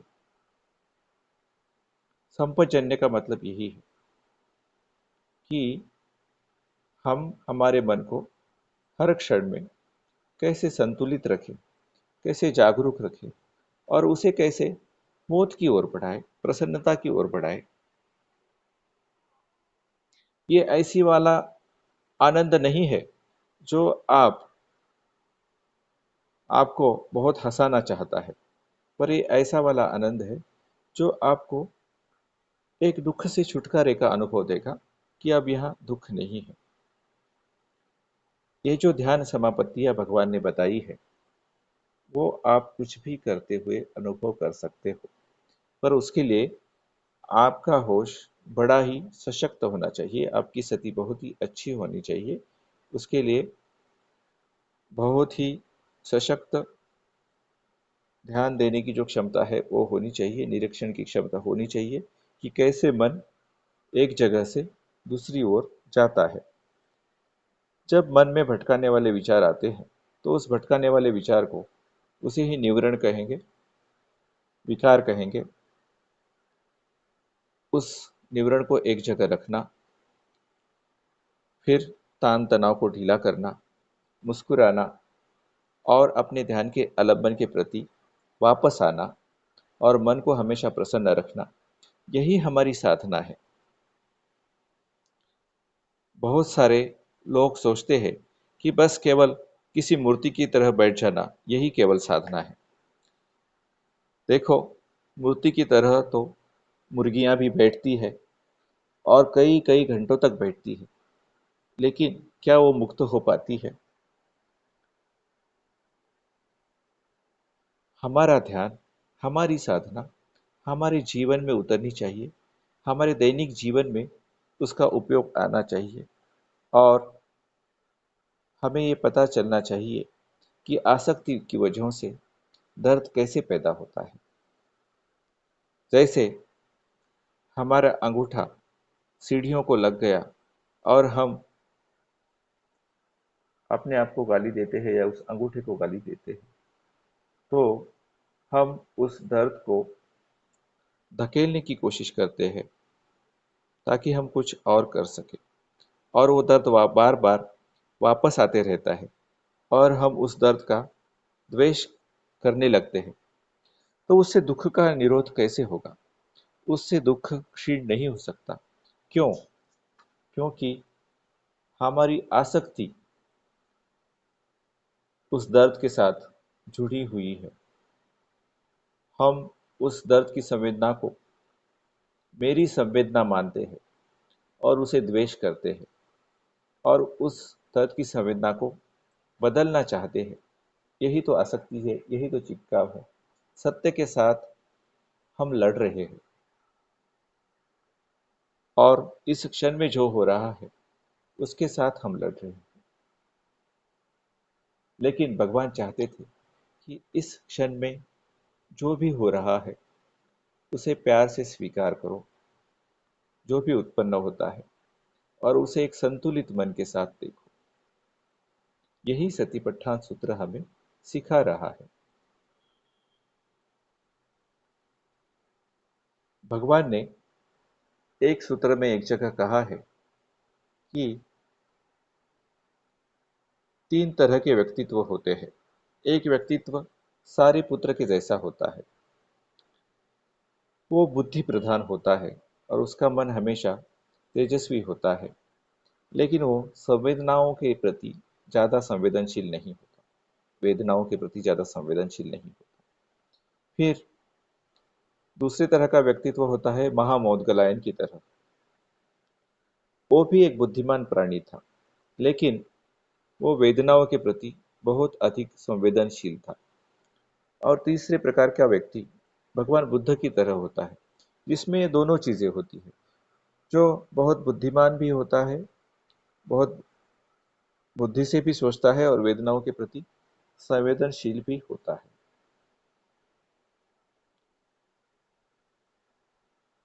जो व्यक्ति वेदनाओं के प्रति संवेदनशील होते हैं, उनमें शारीरिक सुख की कामना बहुत ज़्यादा जागती है और वो उसमें अकड़ने की संभावना होती है। और उसके लिए भगवान ने अशुभ भावना नाम की साधना का अभ्यास बताया है। जब मैं पहली बार भिक्षु बना था, तो हमें इस अशुभ भावना की साधना करने के लिए बार बार बताया गया था, जिसे कि इस सतिपट्ठान सूक्त में प्रतिकूल मनसिकारों के नाम से दिया गया है। क्या कहा गया? पुनच परम भिक्खवे भिक्खु इममेव कायम उद्धम पादतला अधोकेशमत्थका तच पर्यन्तं पूरम नानपकारस असुचिनो पच्छवेक्षति।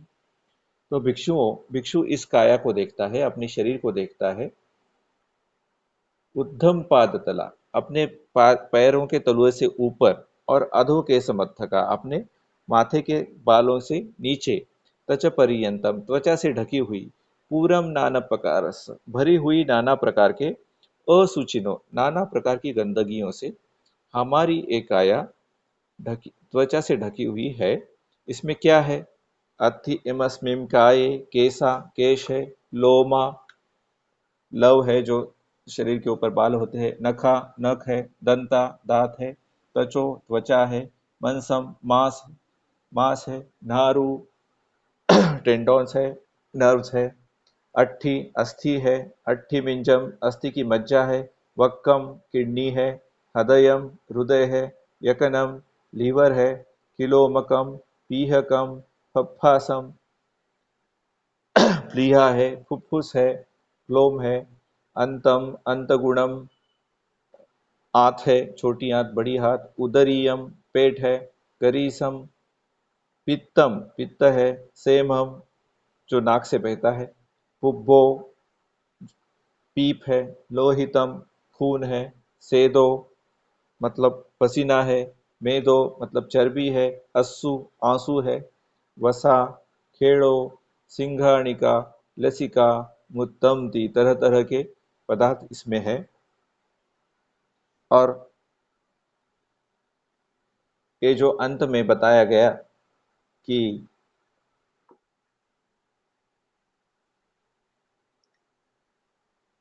पू है, पीप है, खून है,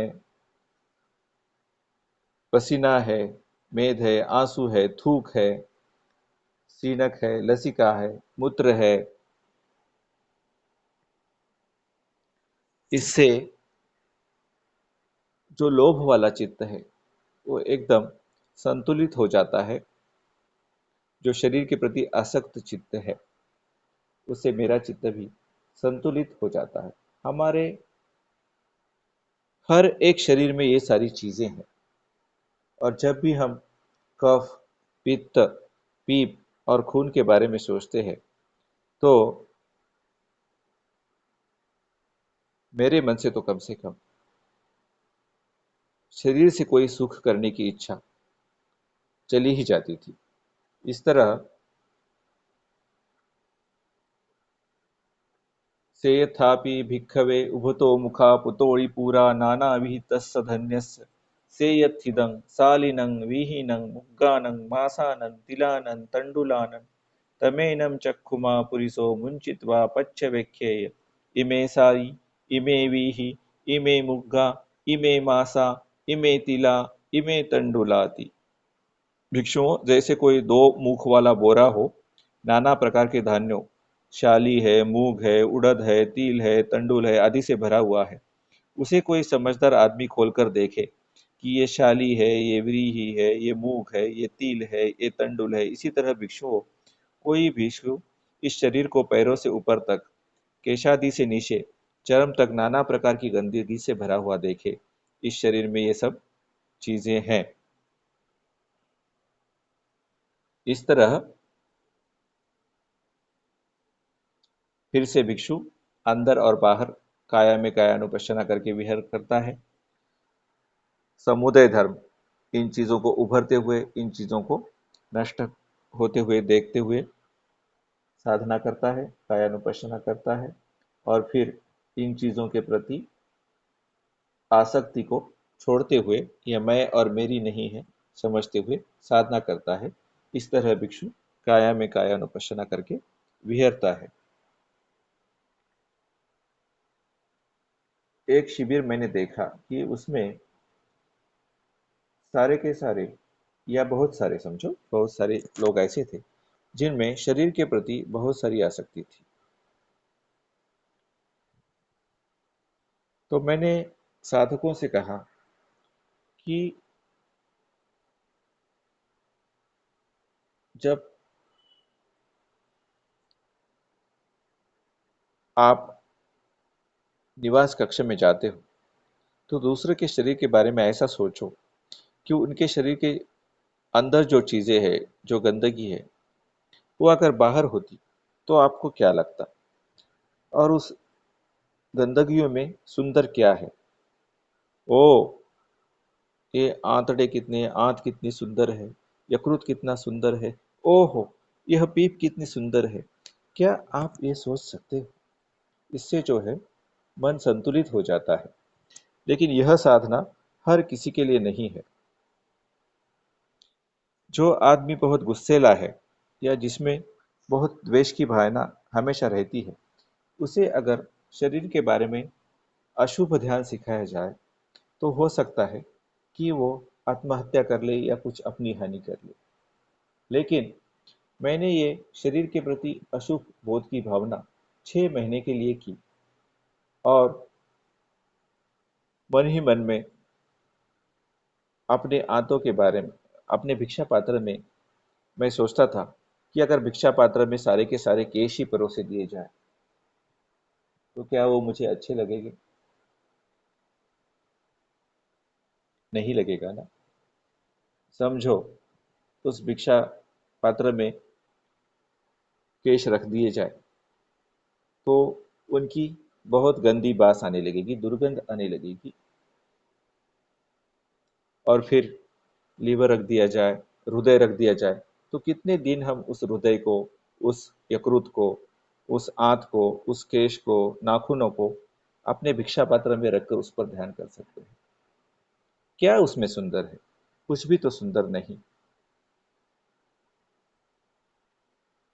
उसके बाद मुझे बैंकॉक में एक बहुत बड़ा अस्पताल है, नदी के उस पार। अब उस अस्पताल का नाम मुझे याद नहीं। वहां भिक्षुओं को आने दिया जाता था पोस्टमार्टम रूम में। और बहुत ही ये इंटरेस्टिंग चीज थी कि हम वहां जाकर देखते थे कि कोई आदमी है जो सुबह सुबह जिंदा था और रास्ता पार करते हुए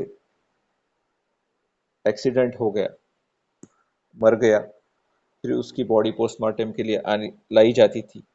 उसकी हड्डियां टूटी हुई होती थी। फिर वो उसकी बॉडी को कट करते थे और हृदय को बाहर निकालते थे। हृदय का वजन करते थे। फिर लीवर को बाहर निकालते थे। लीवर का वजन करते थे। इस तरह वो अब उसकी त्वचा को कट करते थे। फिर उसके चेहरे के ऊपर की त्वचा निकालते थे।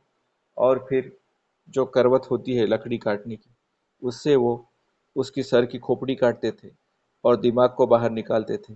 दिमाग का वजन करते थे, उसका मोज लेंथ और ब्रेड्थ का माप लेते थे और देखते थे कि क्या उसके दिमाग में कोई प्रॉब्लम है। और फिर उस दिमाग के टुकड़े टुकड़े करते थे। उसी दिन हमने उस आदमी को एक जीवंत मनुष्य के रूप में देखा हुआ था। और अब ये क्या हो गया है? क्या वही ये आदमी है? उसी तरह क्या मैं मेरा दिमाग हूँ? क्या मैं यहाँ हूँ? क्या मेरा हृदय मैं हूँ? इस शरीर में मैं नाम की चीज कहाँ है? मैं यहाँ है ही नहीं। इस पूरे शरीर में मैं नाम की कोई चीज नहीं। यह एक बहुत बड़ा सच्चा है, सच्चाई से साक्षात्कार है। और इससे हमारा मन संतुलन में रहता है। एक बहुत अच्छी चीज है। एक ही दिन में कभी कभी 4-5 लोग मरे हुए होते थे। और फिर कोई स्त्री दिमाग में खून की नस फटने से मर गई थी। और जब उसका दिमाग बाहर निकाला गया तो उसमें बहुत बड़ा खूनी धब्बा जमा हुआ था। वो उसे काटते थे और देखते थे कि क्या दिमाग में कहीं स्वेलिंग है। पर जब मैं वहां पर बैठा हुआ था पोस्टमार्टम रूम में, तो मैं देख रहा था कि ये सब वस्तुतः क्या है, इसमें विशेष क्या है। इन सारी चीजों में कहीं भी मैं नाम की, मेरे नाम की चीज नहीं है। तो इस तरह अशुभ भावना की साधना करते हुए आपके मन में संतुलन पैदा होता है। लेकिन मैं ये चाहूंगा कि जब अशुभ भावना की साधना आप करो तो किसी न किसी आचार्य के पास होने की जरूरत है। नहीं तो हो सकता है उस अशुभ भावना में आपके मन में द्वेष प्रकट हो जाए या नैराश्य प्रकट हो जाए। पहले मैं सोचता था कि मंगल मैत्री की साधना भी हर किसी के लिए नहीं है। लेकिन आनापान सति की साधना हर कोई कर सकता है। लेकिन जब मैंने मलेशिया में साधना सिखाना आरंभ किया तो मंगल मैत्री की साधना से ही आरंभ किया। क्योंकि वहां के कुछ लोगों का ऐसा वर्ग था जो यह सोचता था कि हमारे ऊपर अन्याय हुआ है। और जब मैं उन्हें मंगल मैत्री ध्यान सिखाने लगा तो उनमें बहुत सा परिवर्तन आने लगा। और जब वो मेरा शिविर करके अपने काम के प्रति वापस जाने लगे, तो उनका जो व्यक्तित्व है वो बदल गया। वो आसानी से क्रोध में नहीं आने लगे। वो मुस्कुराहट वाले आदमी बने और आनंदी आदमी बने।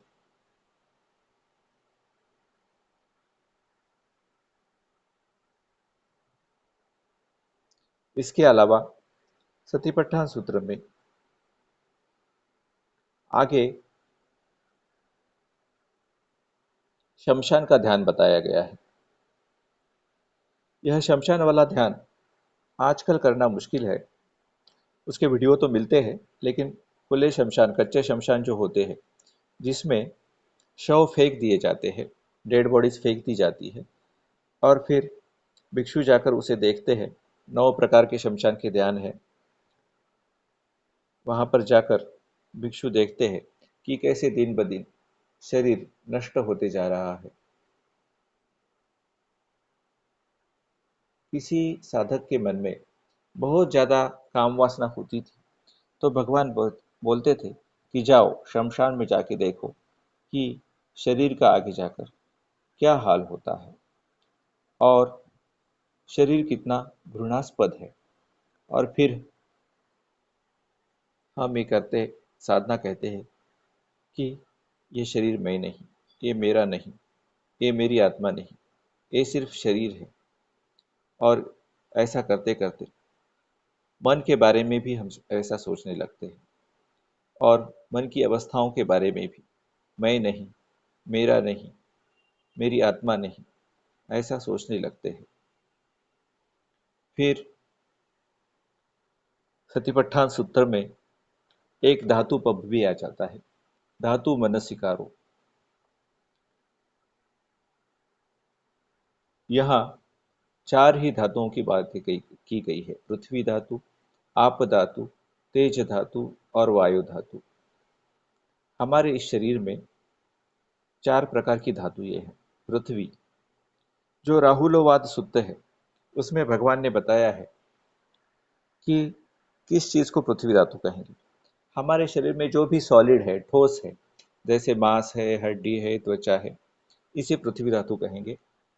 आप धातु, जो भी हमारे शरीर में द्रव पदार्थ है, बहने वाला, उसे जल धातु कहेंगे।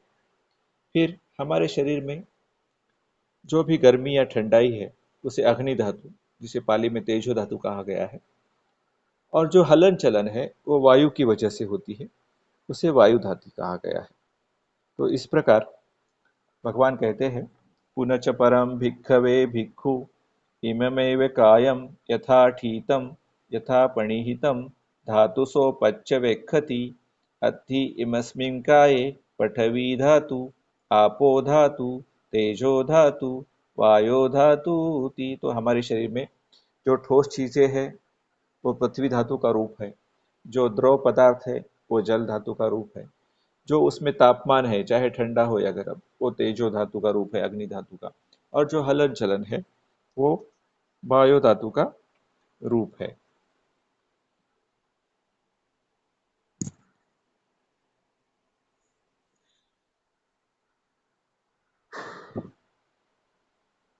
तो जो भी वजन है, वजनदार चीजें हैं, कठोर है, वो पृथ्वी धातु है। जो गर्म या ठंडा है वो तेजो धातु है। जो हलन चलन है वो वायु धातु है।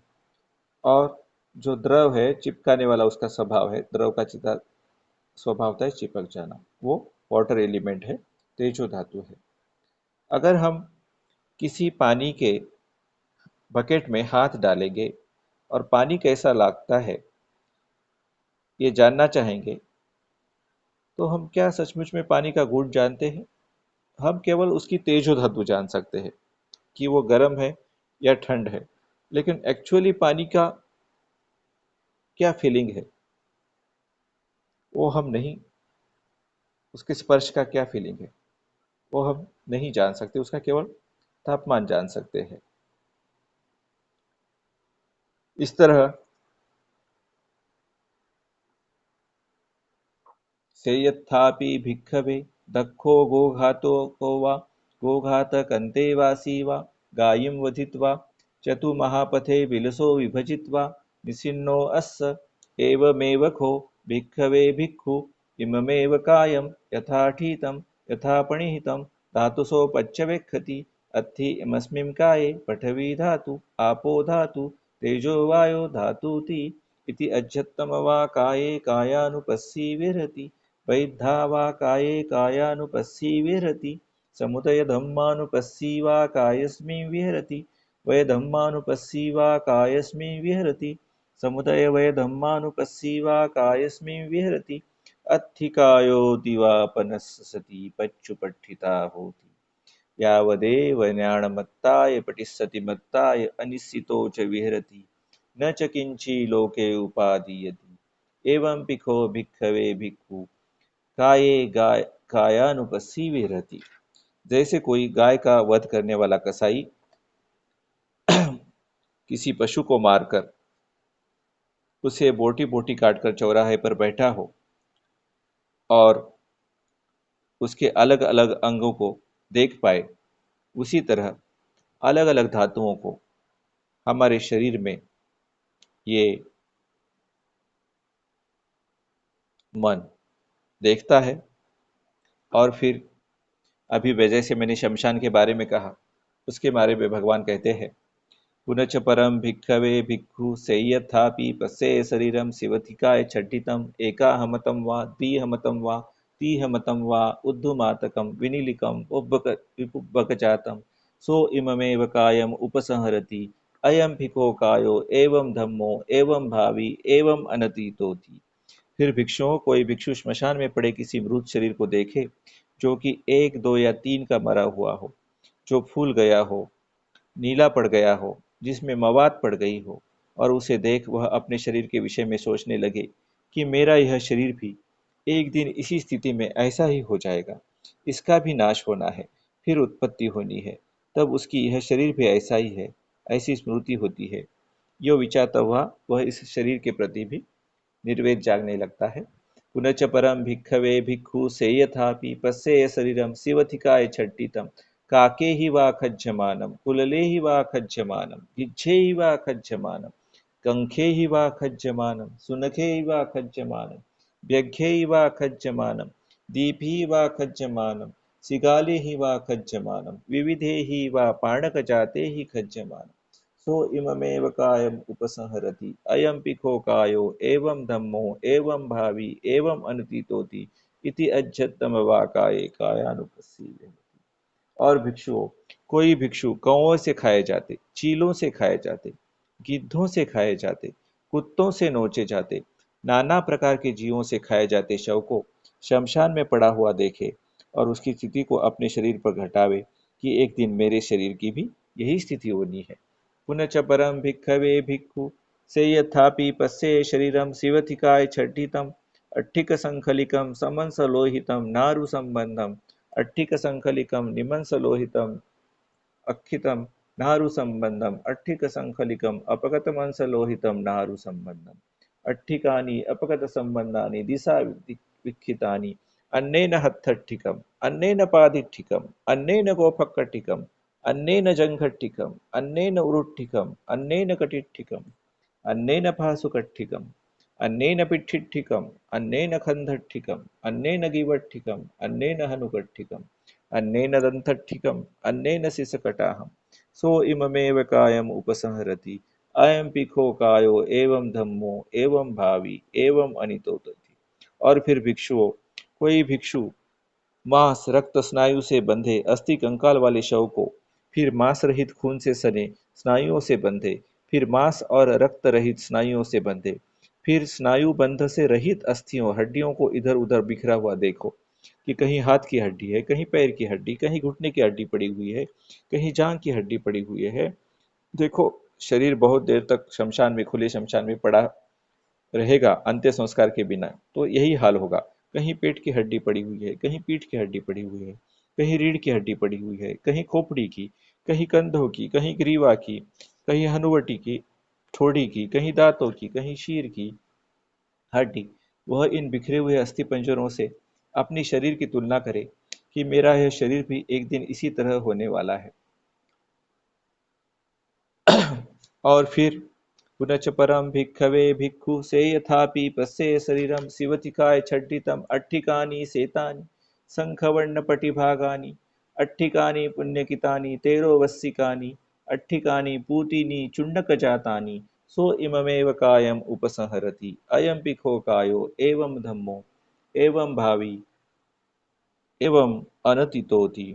और भिक्षुओं कोई भिक्षु शमशान में शंख के समान श्वेत वर्ण वाली हड्डियों के कंकाल को फेंका देखे, वर्षों पुराने बिखरे हुए अस्थि पुंज को देखे और यह देखकर उसके अपने शरीर से तुलना करे, तो फिर और पहले वाला जो परिच्छेद जो हर परिच्छेदों में जाता है, इति अज्झत्तम वा काये कायानुपस्सी विहरति बहिद्धा वा काये कायानुपस्सी विहरति अज्झत्त बहिद्धा वा काये कायानुपस्सी विहरति समुदय धम्मानुपस्सी वा कायस्मिन् विहरति वय धम्मानुपस्सी वा कायस्मिन् विहरति समुदय वय धम्मानुपस्सी वा कायस्मिन् विहरति अत्थिकायोति वा पनस सति पच्चुपट्ठिता होति यावदेव न्याणमत्ताय पटिस्सति मत्ताय अनिश्चितो च विहरति न च किंची लोके उपादीयति एवं भिखो भिक्खवे भिक्खु काये कायानुपस्सी विरति। अंदर देखता है, बाहर देखता है, अंदर बाहर देखता है, उत्पन्न होना देखता है, नष्ट होना देखता है, उत्पन्न होना नष्ट होना एक साथ देखता है।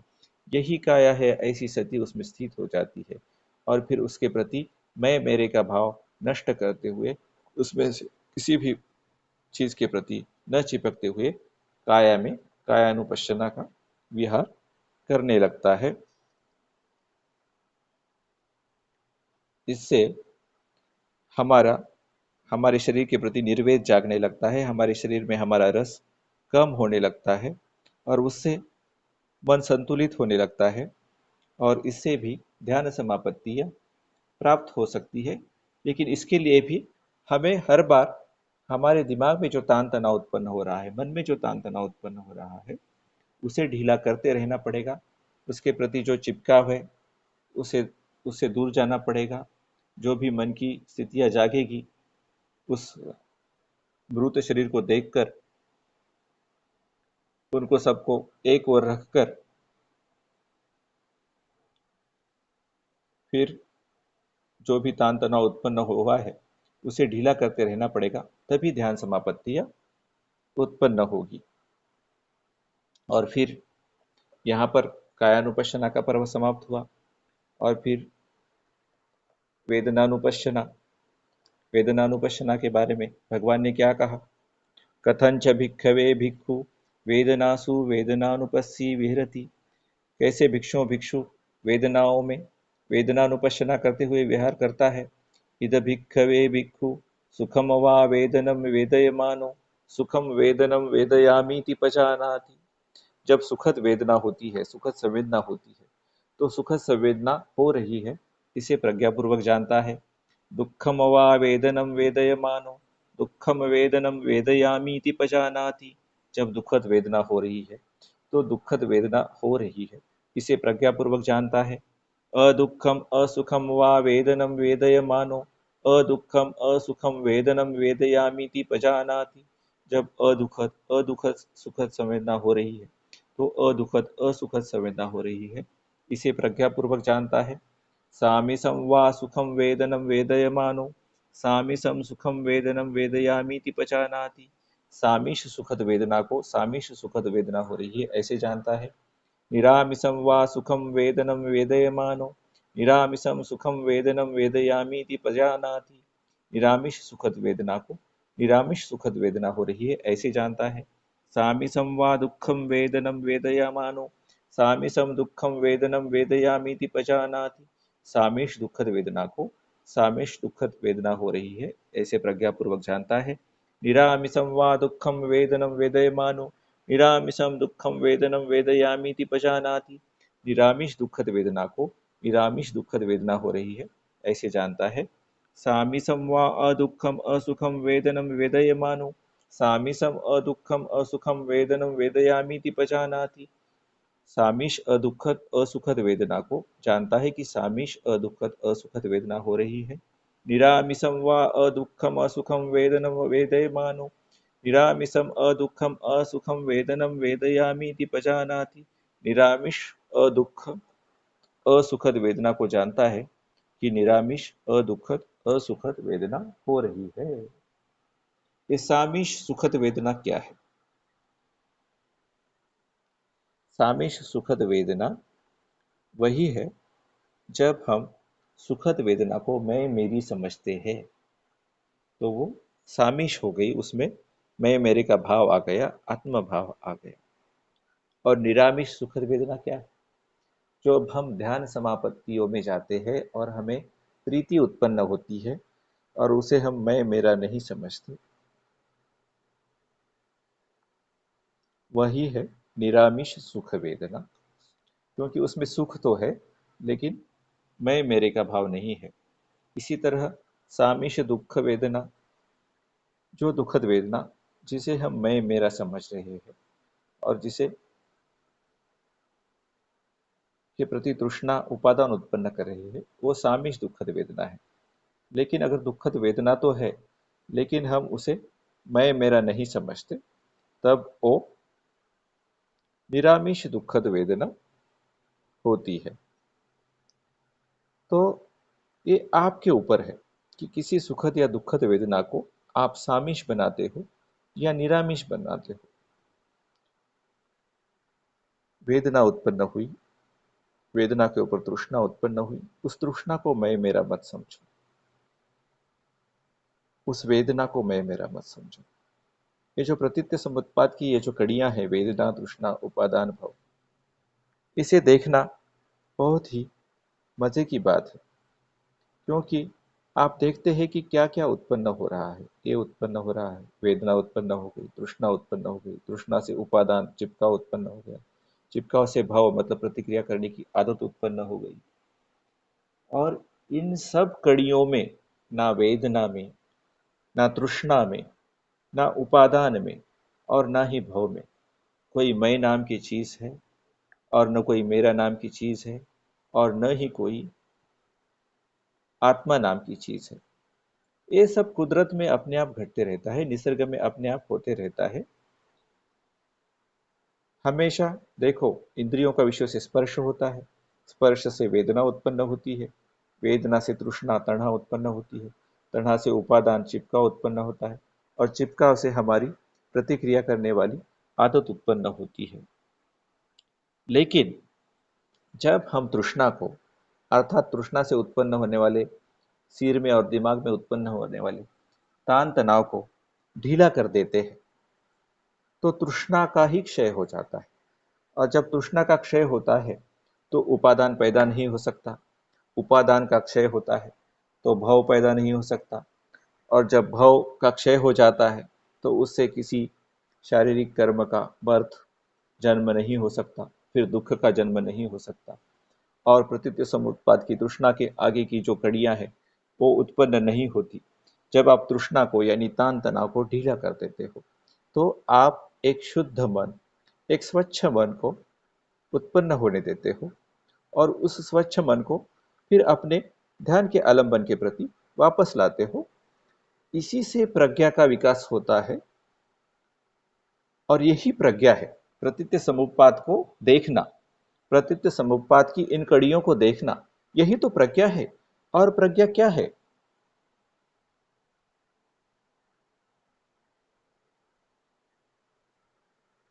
कुछ दिनों पहले मैं इंटरनेट पर एक चर्चा में भाग ले रहा था, और वो अभिधर्म के बारे में बात कर रहे थे, और बार बार प्रज्ञा प्रज्ञा प्रज्ञा कह रहे थे। और मैंने कहा कि प्रज्ञा क्या है?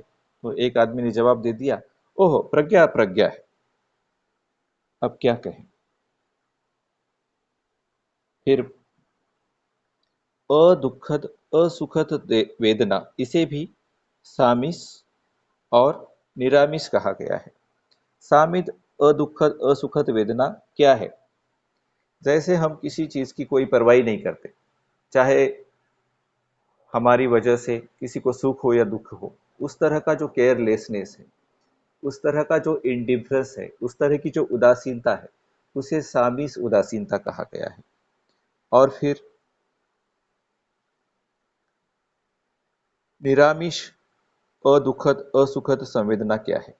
निरामिष अदुखद असुखद संवेदना वो है कि जो उपेक्षा है, जो समता का भाव है, जब हम प्रथम ध्यान समापत्ति से द्वितीय, तृतीय, चतुर्थ ध्यान समापत्ति में जाते हैं, तो चतुर्थ ध्यान समापत्ति में हमारा मन बहुत ही संतुलित होता है। उसे कहा गया है निरामिष असुखद अदुखद संवेदना। तो इस प्रकार संवेदनाओं को बारे में भगवान ने ये कहा है। और फिर आगे वही जो कायानुपश्यना में आगे का जो वर्णन आया था, वह वेदना के बारे में भी आता है। इति अज्झत्तम वा वेदनासु वेदनानुपस्सी विहरति। अंदर की ओर भी वेदनाओं में वेदनानुपस्सी होकर विहार करता है। बहिद्धा वा वेदनासु वेदनानुपस्सी विहरति। बाहर की ओर भी वेदनाओं में वेदनानुपस्सी होकर विहार करता है। अज्झत्त बहिद्धा वा वेदनासु वेदनानुपस्सी विहरति। अंदर और बाहर दोनों जगह वेदनाओं में वेदनानुपस्सी होकर विहार करता है। समुदय धम्मानुपस्सी वा वेदनासु विहरति। वेदना के उत्पन्न होने को जानते हुए विहार करता है। वयधम्मानुपस्सी वा वेदनासु विहरति। वेदनाओं के नष्ट होने को जानते हुए विहार करता है। समुदय वय धम्मानुपस्सी वा वेदनासु विहरति। उत्पन्न होना और नष्ट होना यह जानते हुए वेदनाओं का विहार करता है। अत्थि वेदनाति वा पनस्स सति पच्चुपट्ठिता होती। यह वेदना है, ऐसा उसका होश प्रतिष्ठित होता है। यावदेव ज्ञानमत्ताय पटिस्सति मत्ताय। ज्ञान मात्र के लिए वेदना है, केवल होश के लिए वेदना है। अब वो उसे मैं मेरी नहीं समझता। अनिश्चितो च विहरति। उसका आश्रय लेके कोई ख्यालों के बंगले खड़े नहीं करता। न च किंची लोके उपादीयति। इस लोक में किसी को भी चिपकता नहीं, मतलब किसी भी चीज को मैं या मेरा नहीं समझता। एवं पिखो भिक्खवे भिक्खु वेदनासु वेदनानुपस्सी विहरति। इस प्रकार भिक्षु वेदनाओं में वेदनानुपस्सी होकर विहरता है। वेदनाएं कई प्रकार की होती है। शरीर की वेदना तो है ही, चित्त की भी वेदना होती है। सो मनस्य वेदना, दो मनस्य वेदना। फिर जो हमारे छह विषय इंद्रिय है और छह विषय है, उनकी भी वेदना होती है। चक्षु वेदना, सोत वेदना, घ्राण वेदना, जिह्वा वेदना, तो कायो वेदना और चित्त की वेदना। इस प्रकार भगवान ने इन सब चीजों को लेकर उनके सब कॉम्बिनेशन परम्यूटेशन बनाकर 108 प्रकार की वेदनाएं बनाई है। हमें इसमें देखना क्या है कि हमारा चित्त इसके साथ क्या कर रहा है।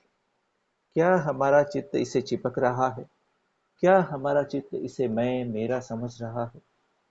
इसे हमें देखना है।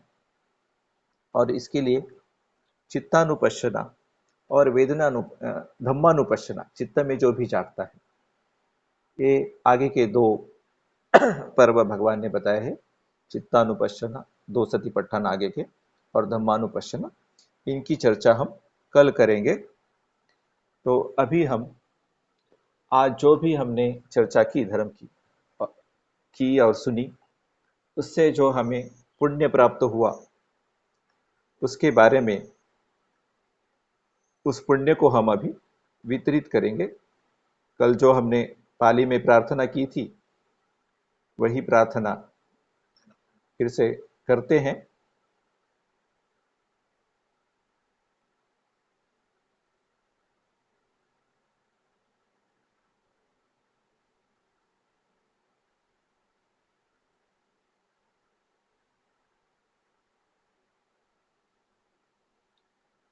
हमारे पुण्य का हम वितरण कर लेते हैं।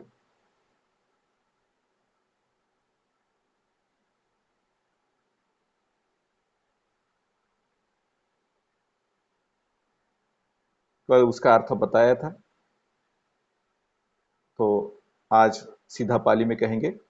दुःख पत्ता च दुःखा भयभत्ता च निर्भया शोकपत्ता च निःशोका हन्तु सव्येऽपि पाणिनो एतावत्ता च अम्हेहि सम्भन्तं पुण्यसम्पदम् सब्बे देवा अनुमोदन्तु सब्बसम्पत्तिसिद्धिया आकाशट्ठा च भुम्मट्ठा देवानागामहिद्धिका पुण्यन्तं अनुमोदित्वा चिरं रक्षन्तु लोकशासनम् भवतु सर्वमङ्गलं भवतु सर्वमङ्गलं भवतु सर्वमङ्गलम्